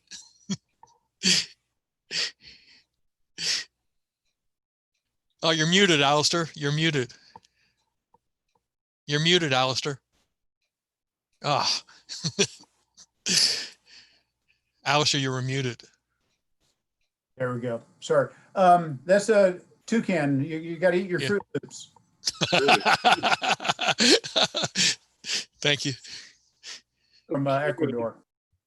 Why don't we move on unless there is another question? And Alistair, would you like to just continue and talk about the Prince Memorial Greenway Creek Stewardship Program? You're muted again.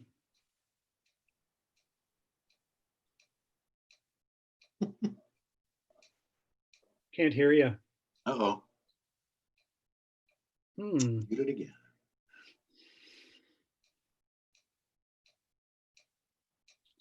We could come back. Did you want to do your slides first?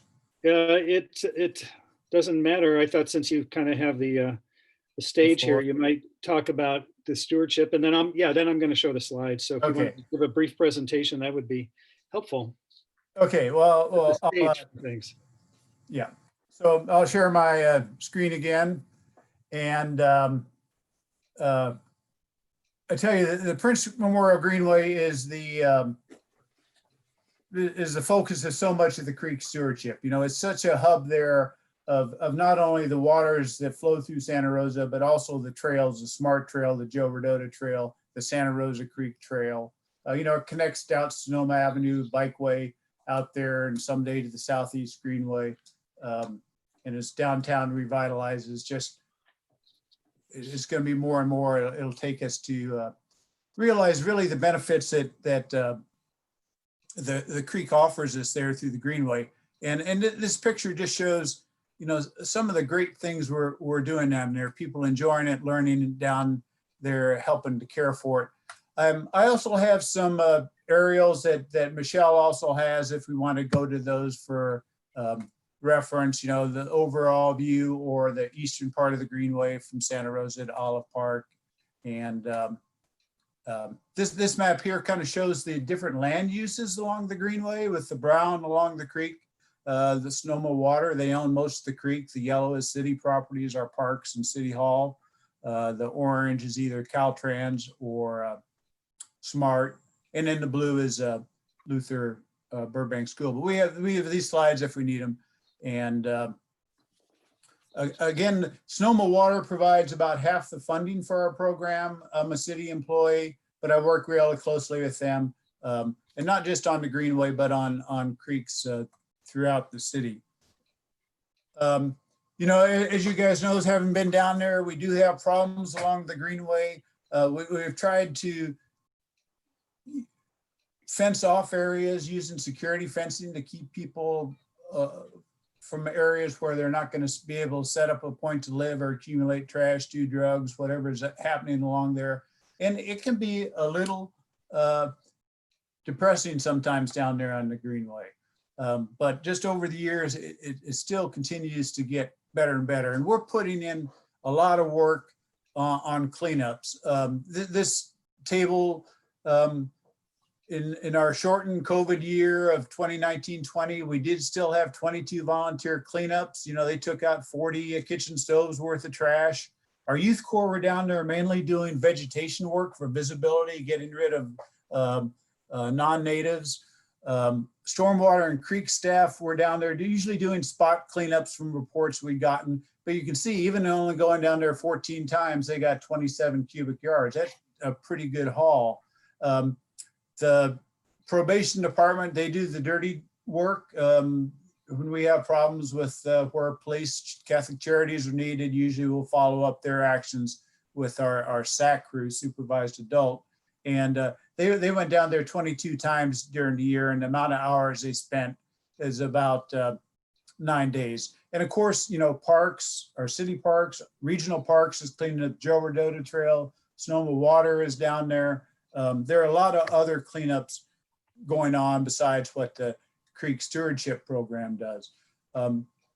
Maybe lesser known is it's we're trying to make the creek trails welcoming, and we've put up directional signage, finding signage, and interpretive signage along the Greenway. And, you know, we hope to contribute or continue to do that. And this is happening on other creeks as well. Overall, during a year, Stormwater and Creeks puts in about 8 hours a week on the Greenway. You know, it might be, it's not every week, but some weeks we might have a lot of time.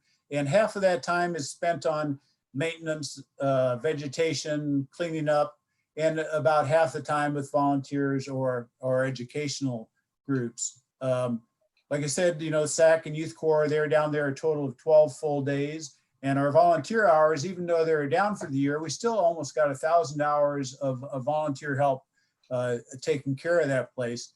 So, you know, looking at all those numbers, it's over half of the days of the years there's somebody down there spending a full day taking care of the Greenway. And it's not all work down there. There's a lot of enjoyment that that goes on.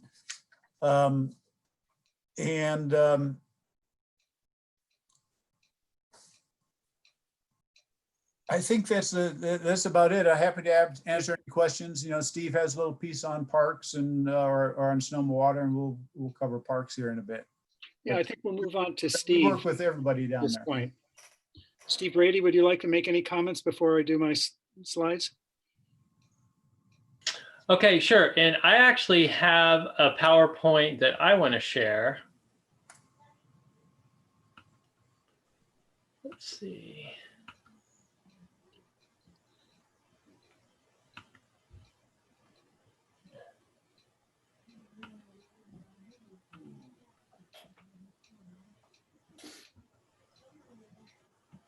Okay, I think I got it now.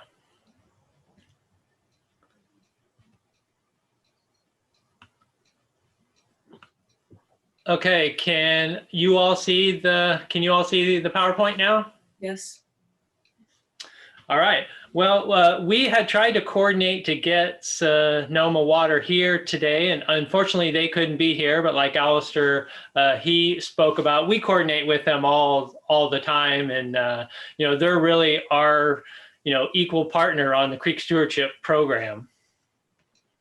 So here I just wanted to highlight their two main areas are maintaining the hydraulic capacity of the channel, and that's one of their main jobs. And then they also do some security patrols of the area, and I'll go into that a little bit more later. But this is actually looking from A Street, looking towards Highway 101, and the photo in the upper right was from 2003. And then the photo, or the upper left, is in 2003, and then the photo in the upper right is from 2008. So in 5 years. Steve, just to interrupt you, I don't think we're seeing what you're seeing. We see just the PowerPoint. Okay, huh.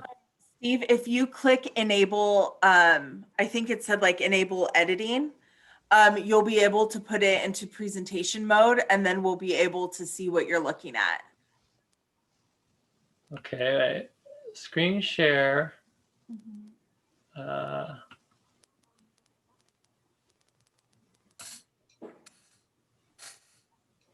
So up at the top where it says enable editing, if you click that. In the yellow. In the yellow band. Oh, I see. Yeah, if you click that.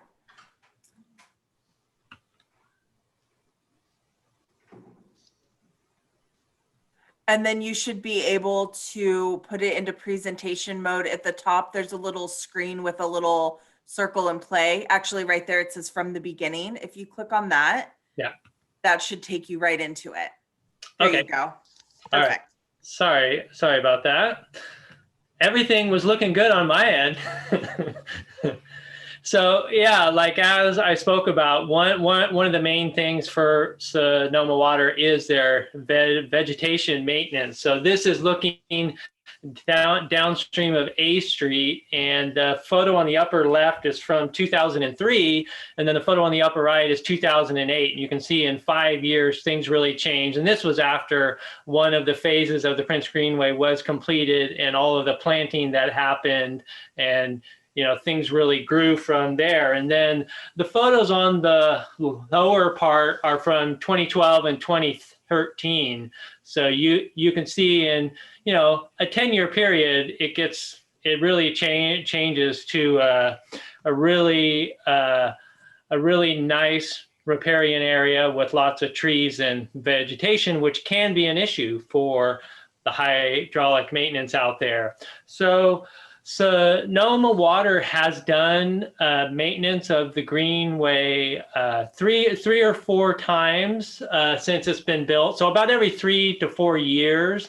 And as you can see from this, it's really a large effort. And what they're trying to do is limb up trees and really open up the channel to accommodate flood flows. And then it also helps with really opening up to have eyes on the creek. So if we have any issues, things come down, any camps or anything like that, it really opens things up in the whole area. So here's another look at just really what they like to do is limb up these trees, remove the understory if they can, and then really help get a canopy over the creek to shade out some of the understory species like blackberry and things like that. So really their approach is to develop a canopy to actually reduce the long-term maintenance cost out there.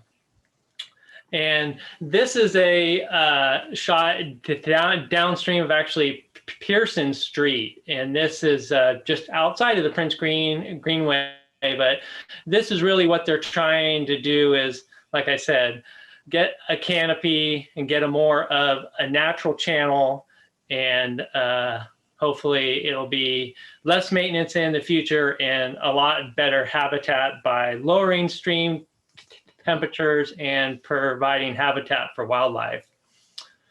So the other thing they do out there, they do security patrols, and they have contracted with a company, and they are out there 2 to 3 days a week now, usually in the early morning hours. And there has been an issue with illegal camps, and they've been trying to address those camps to get the people to move along and open the trails to other users, and also identify areas where there's trash that needs,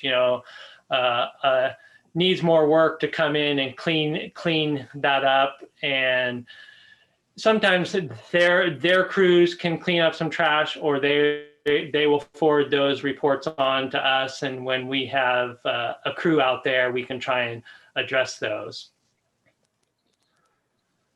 So that's all that I have from SQUA, or Sonoma Water, we should say. So they are the property owner too. I don't know if everyone on the committee is aware of that. So they are the property owner, and then there is a easement agreement between Sonoma Water and the city to operate the greenway and park within that area. Well, thank you, Steve. Thank you, Alistair, again. Thank you to our parks folks. Thank you to our art program for all the work you do, because I know there's maintenance and it's very constant. It's a very highly used area.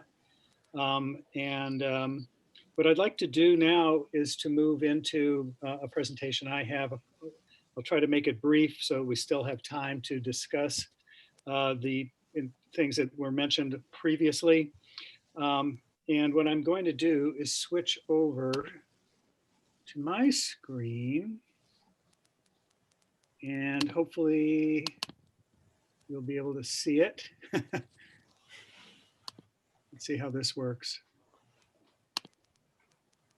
Does that look okay on your end? Yes? Yes. If you want to turn it to make it into the slideshow, if you can click slideshow on the top. Yep. I can do that. And then play from start. Got it. Perfect. Thank you so much, Michelle. Of course.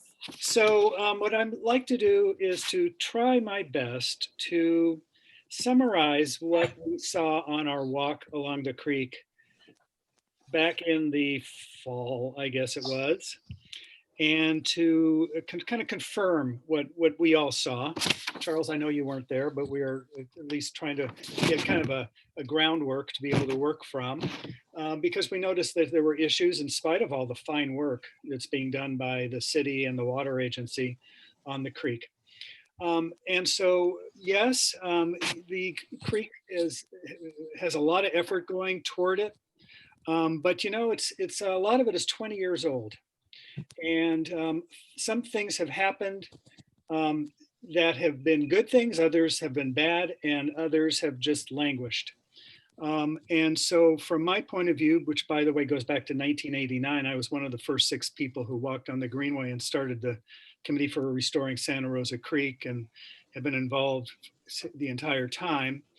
I have my own perspective on it. And anyway, it's over a $20 million project. It started out being very much accepted by the community, and even being an area where people wanted to get married.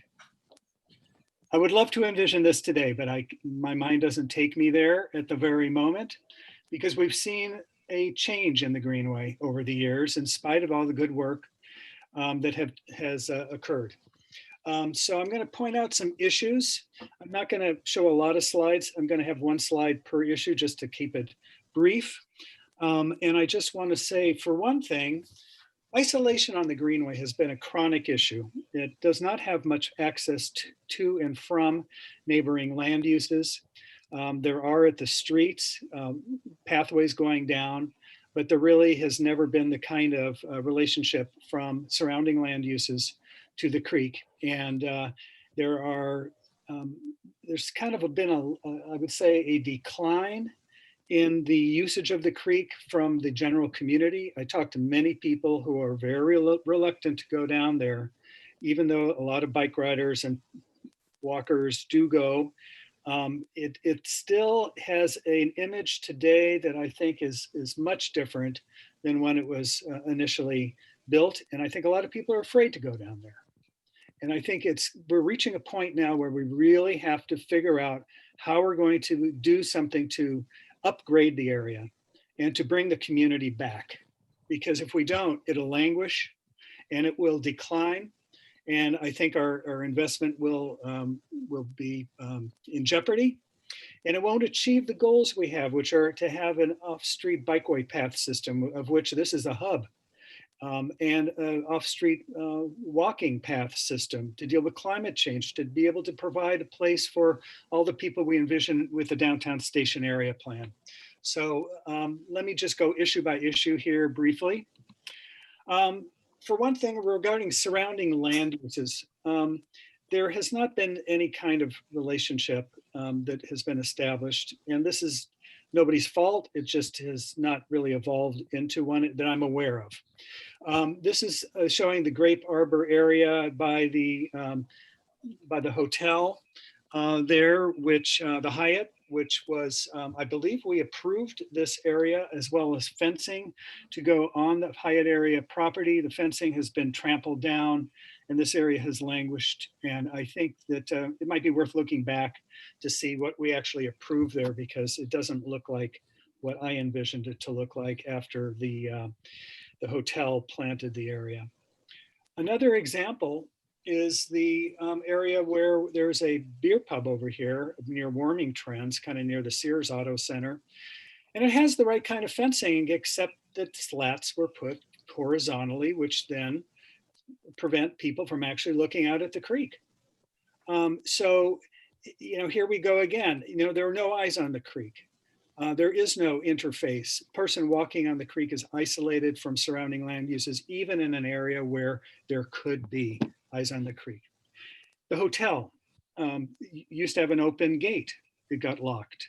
They were going to originally have a cafe. It didn't really ever work out. So, we really have to, I think, as a committee, we have to be cognizant of the needs. I know we all are, but I think we really have to be careful to try to advocate whenever there's a proposal before us to open up as much as possible access from the surrounding land uses.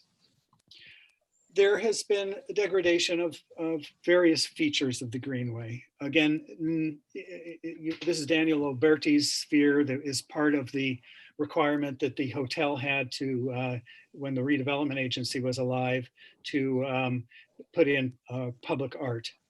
The bench on the right, put in by Art Start, is one that has languished over the years. I know the arts department, I know Tara has been trying her best to repair mosaics and to take care of other problems that have occurred on the Greenway. And of course, it's a kind of ongoing concern. The bathrooms, both at Olive Park and at the Prince Gateway Park, are locked. I'm not sure exactly why. Maybe there's been damage, but I don't know the answer to that. But it certainly has an appearance of being not welcoming, and the bathrooms are not being utilized. And so even in Olive Park, we have a portalette, which creates a whole other image to Olive Park, which basically says this is not a place you really want to spend a lot of time. So yes, a bathroom is needed. I'm not sure that this is the way to deal with that issue, however. A lot of the landscaping has declined over the years. And I think it might be worth looking at what might be done to kind of enhance the riparian vegetation as well as other plantings along the creek to have it, look like it's well taken care of. And I know the Parks Department has tried vigorously to deal with the issues, and they're big issues. I understand that. one thing that was mentioned to us when we took the tour from one of the parks staff was the idea of creating what I believe is called a parks district. I think it's an internal district that within parks that would make this more of a focal point for their work. A lot of the areas of the creek have just not been, let's say, maintained. I think it's deferred. I would call it deferred maintenance. I wouldn't, lump it in with everything that is done by Alistair and Water Agency and Parks in terms of just trying to keep it clean, because we realize that, and we were told that, you can clean it up one day and the next day there'll be litter back on the creek or on the paths. But there are other parts that are more fundamental that need either replacement or need more work to be able to take care of these deferred maintenance issues. As you can see here, even people chipping off rocks that form part of the pathway walls, and even places where there have been burn marks on the walls of the greenway. So these are, again, issues that I would put into the deferred maintenance category. And here we are at the plaza, which is really the prime focal point of the greenway, adjacent here to the hotel, which really looks terrible. All the planting is gone. You can't see it too well, but there's graffiti everywhere, including on the concrete. And it really needs an upgrade as well. And there's a little plaque there on the left where the council members are mentioned who helped make this a reality. And yes, my name is there. So I do have kind of a personal and professional and community-minded interest in doing everything we can to upgrade the greenway. I would hope that there would be some sort of an inventory of what the deferred maintenance is, and we could come up with a budget and gradually start chipping away at some of these costs to be able to really keep this unique asset of our community to be what it was intended to be, and to make the use of this investment that we have in it. So with that, I'm going to end what I have to say. And I would like now to basically start, well, first of all, I was hoping we would, as a committee, talk about whether I have hit on the issues that we had talked about. And then I also do want to hear from the park staff and from Tara regarding, how they see the issue. Maybe we could have a couple minutes of discussion. I just want to see if, you could, briefly either corroborate or add things to what I have presented, because I think it's important for everyone to hear what the committee thinks. I don't want to be the only one who brings up these issues. So does anyone want to comment? And I know we're kind of getting a little bit late on our time here. I don't want to cut it short, but I would be welcoming anybody's views here. This is Dean from the Parks. Can you hear me? Yes, hi Dean. Thank you. Hello. Yeah, sorry for the tardiness. It was a glitch in getting connected. I'd like to start off by saying that there's three things that should be taken into consideration when creating a maintenance budget for this, and I would call it a recovery budget, if you would. One is this was designed, as you said, Steve, that this was designed to be its own distinct district when setting up staffing. There was supposed to be one maintenance worker that was supposed to handle all the Greenway, Olive, and Prince Gateway Park as a distinct district, which meant that there would be much more intensified maintenance in that area, rather than having them stretched over a larger district with larger amenities and things that require a lot of attention. Another thing that I would definitely suggest is figuring out some type of enforcement component in this, because I don't want to be a skeptic, but you can throw a great deal of money, a great deal of staff, a great deal of hours at recovery and maintenance of this. But until you can move along certain elements that are doing the damage and the vandalism, it is really not going to change. It's not going to improve distinctly to make it worth all of this effort and time and money. There needs to be an enforcement component to get these people that are staying overnight, these people that are vandalizing overnight, to basically move them out of the area so that we can have a maintainable area.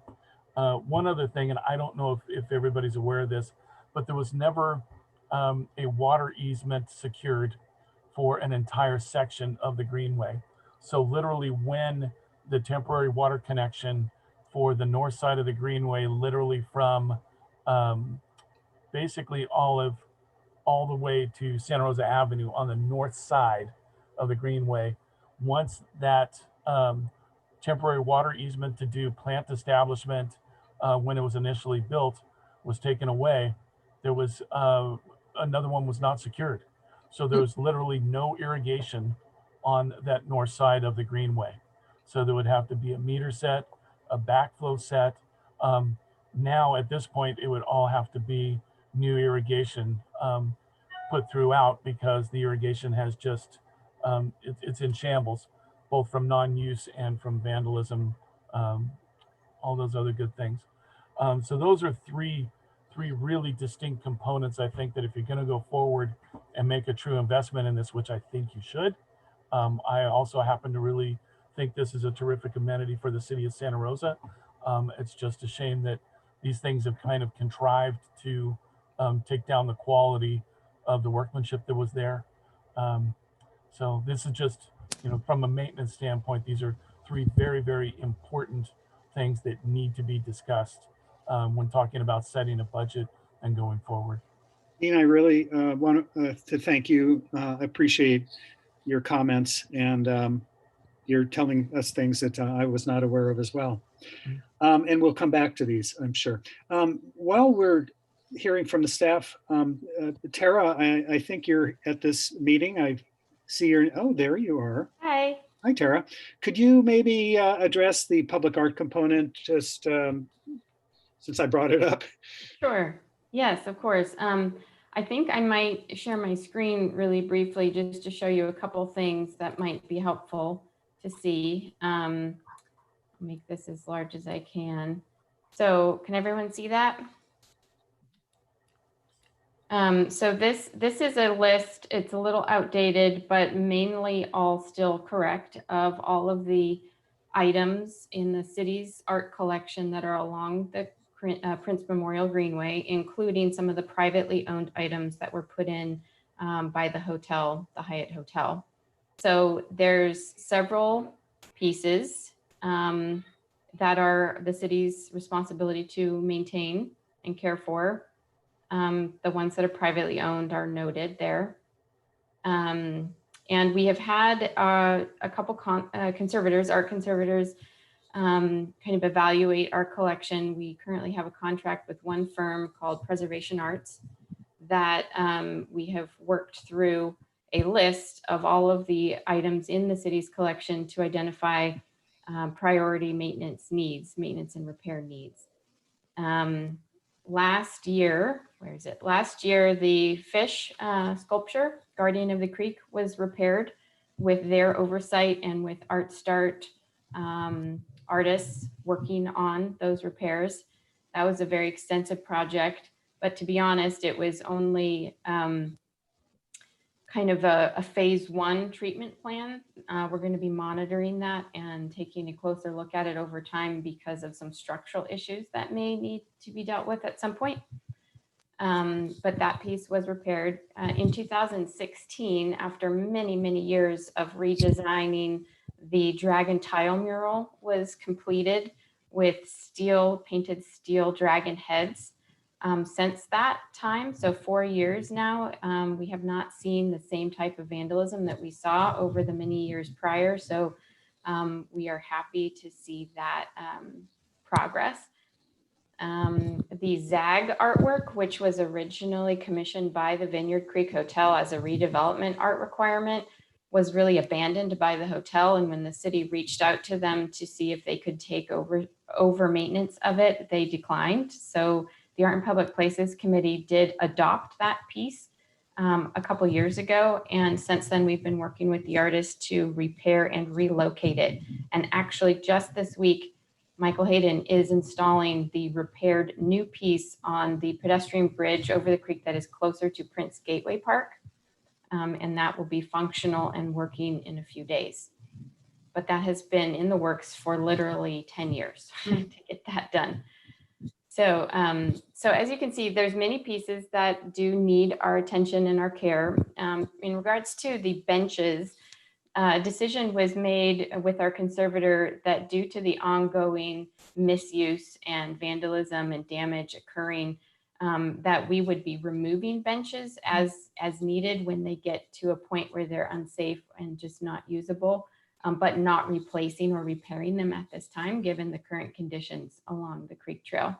So we will be looking at that as time goes on, and would be happy to be involved in conversations about replacing art benches at some point. But that is how our current operational plan stands with that.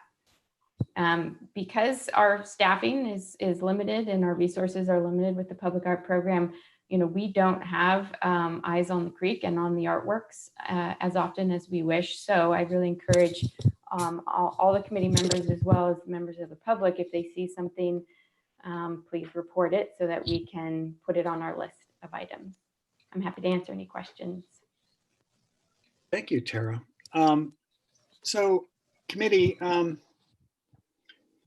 why don't we open it up to questions? I think today will probably not be the meeting where we resolve issues, at least get them out there, and then the staff can come back to us and we can work through this as time goes on. But are there other things that you would like to suggest to us today? Your observations? Carol.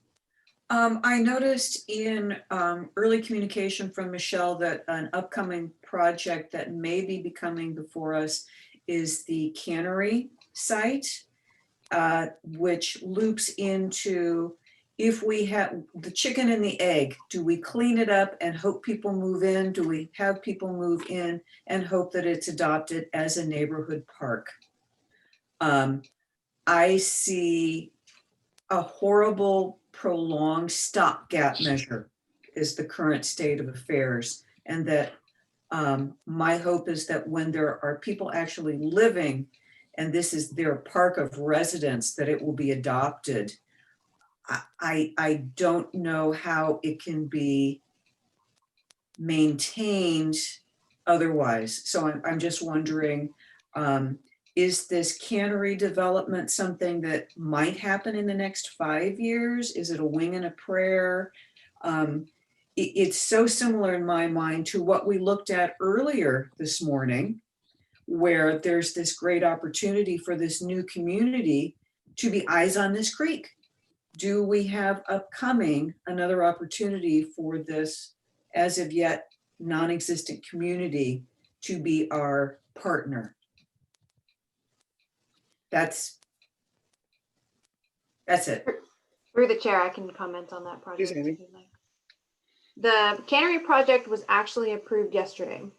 So it was in the category of SB 35. So it was considered a by right housing project, similar to that email correspondence that was sent about the Mid-Penn housing project on Calistoga Road and Highway 12. So you'll also get some correspondence about that project, its approval process, and what's included. I myself do not know the details of what it included, but we'll make sure to get that to you. But it is moving along, so it has its entitlements.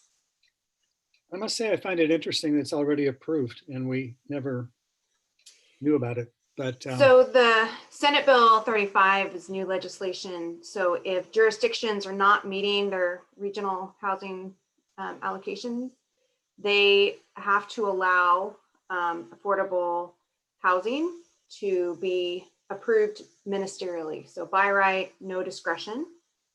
So they only have to comply with our standards in the code, and we have no authority beyond that. okay. Other points from committee members? This won't be your last opportunity.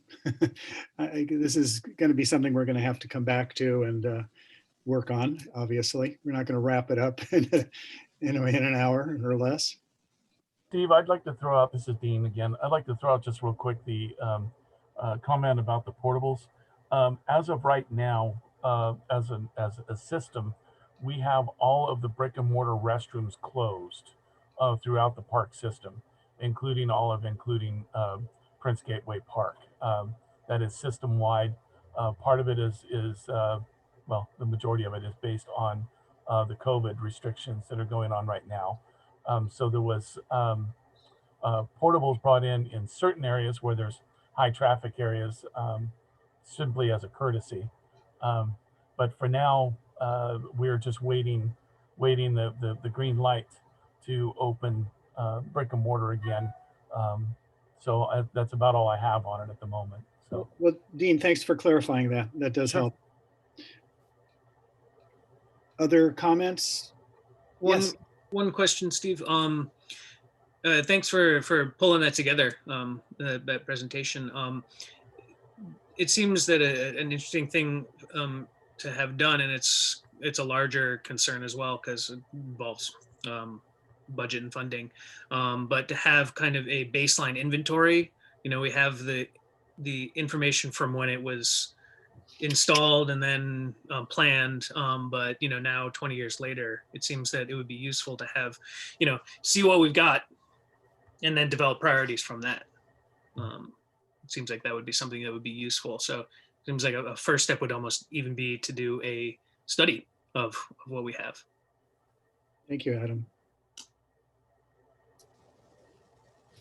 Other comments, anybody? Yes, Charles. I'm sorry, the park representative that was just speaking to us, what was his name? Dean. Dean. He's still here. Thank you, Dean, for the information, and thank you, Chair, for pulling this together. I think it's a good first step in saying, where do we stand? You don't know where you're going until you know where you are.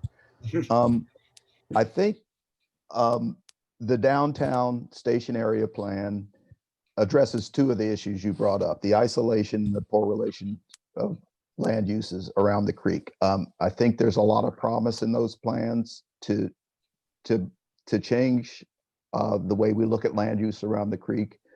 Small creeks like this in urban settings, it's hard to physically integrate them into the landscape, given the topography and the nature of the creeks. But I think this plan takes a very proactive approach to looking at land use around the creek in ways that those sites can be developed to make the creek more prominent and make the land use more welcoming to the creek. I really struggle with the idea of, do we design, do we build, do we maintain these creeks in light of the extreme pressures put on them by the homeless situation in our community?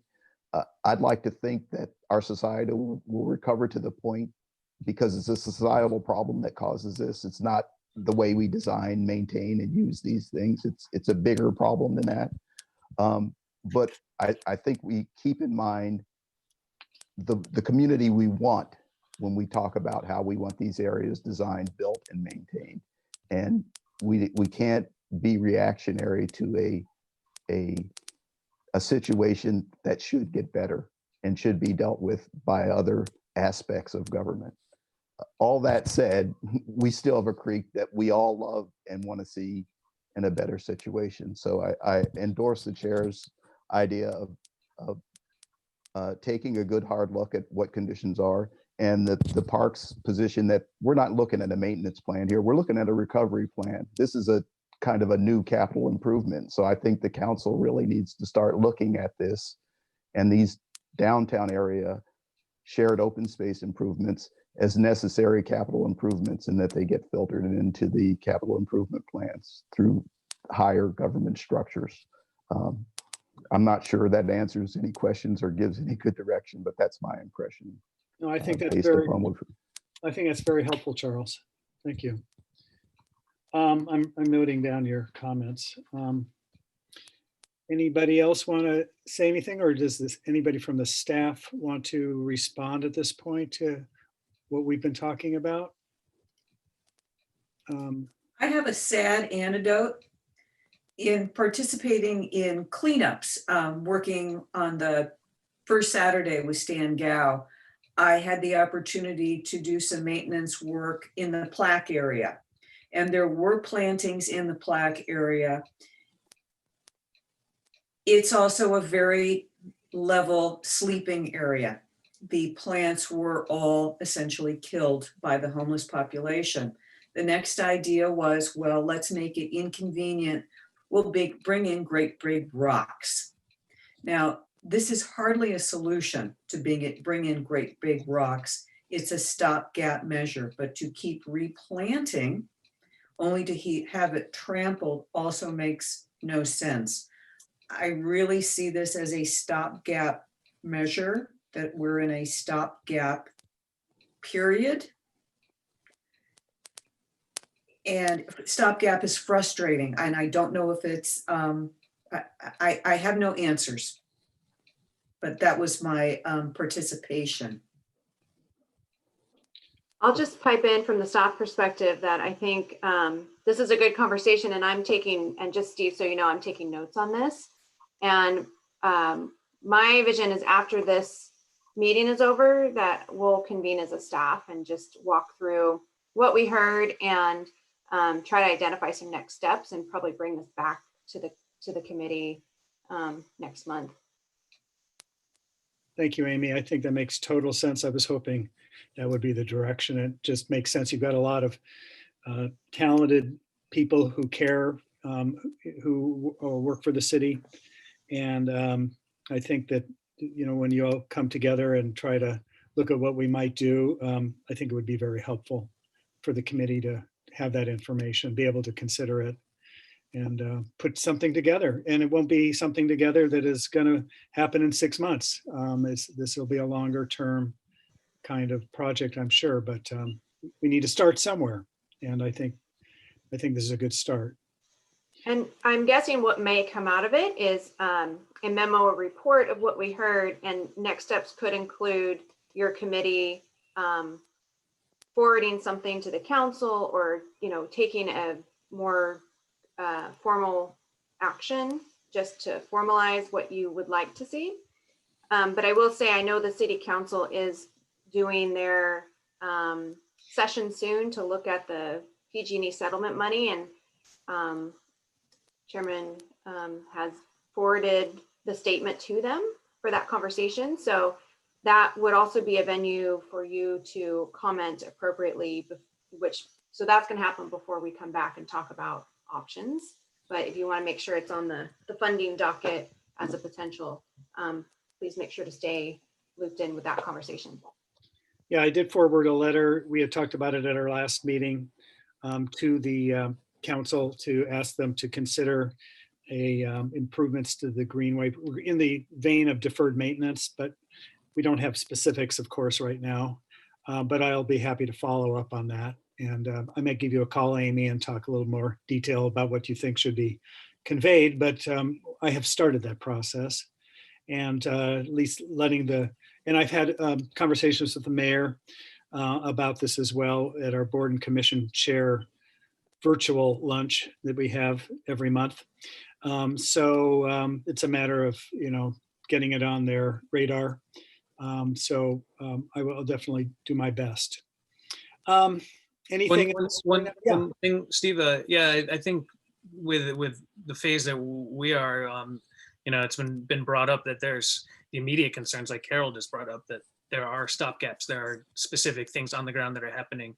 And then, as Charles talked about, this needs to be a, you know, larger capital improvement, that the level of thinking that needs to go into this, I think, is at that high level. We have the immediate concerns, and the staff is doing a great job with trying to address those concerns as they can within resources. But I think to make it clear that this is what we're proposing is a larger vision to really make that this needs to be almost, you know, the Greenway 2.0. It seems like Steve is trying to get to, that this is a larger, really large scale vision. And we're going to have specific things that we'll do, but to make it clear that, yeah, we're hopefully thinking big, I think.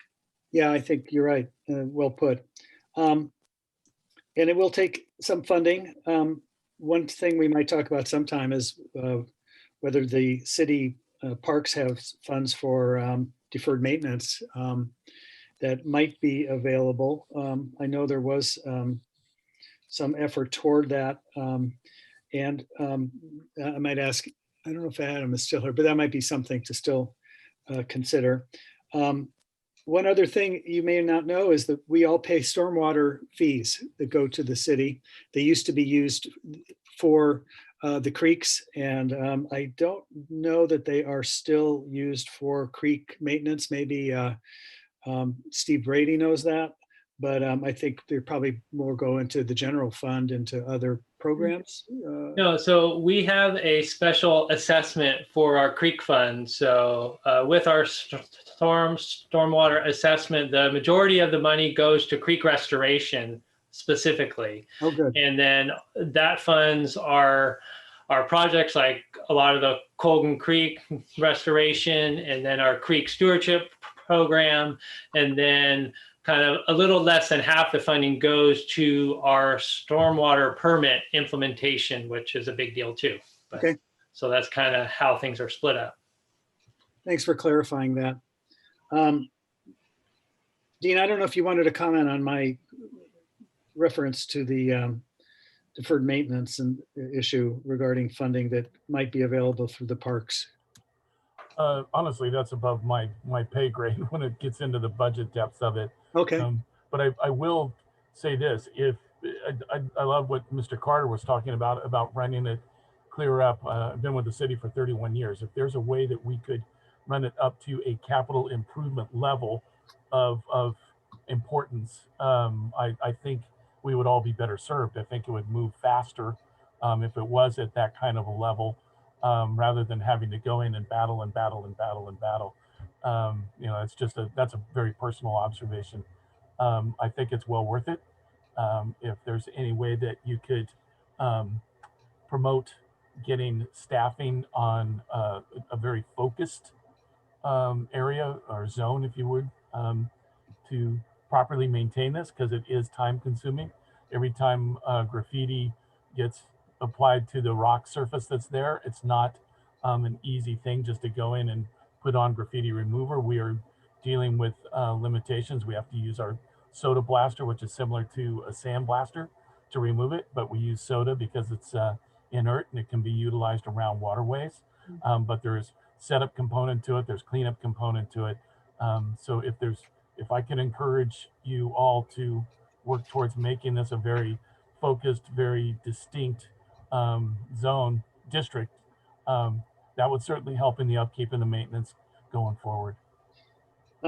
Thank you, Dean, for your observations. It makes total sense. I've written it all down, and we will come back to this. I think because we have taken a lot of time today here, and I think we've had a very productive discussion, we might leave it at this point, if that's okay with the committee, and have Amy work with the staff to try to come up with some approach that might make sense. I'm available to help on that in any way. So between meetings, I'm happy to do anything I can do. So unless there are other ideas out there right now, I think we might have the meeting come to an end today, and we'll be hearing about this issue in subsequent meetings. Are we all okay at the moment, or does anybody have any concluding comment? Take care, everybody. Be well. Thank Thank you. you, Dean. Thank you, everyone. Great discussion. Thank you, We'll committee. see you all soon. Bye now. Appreciate it. All right. Thank you.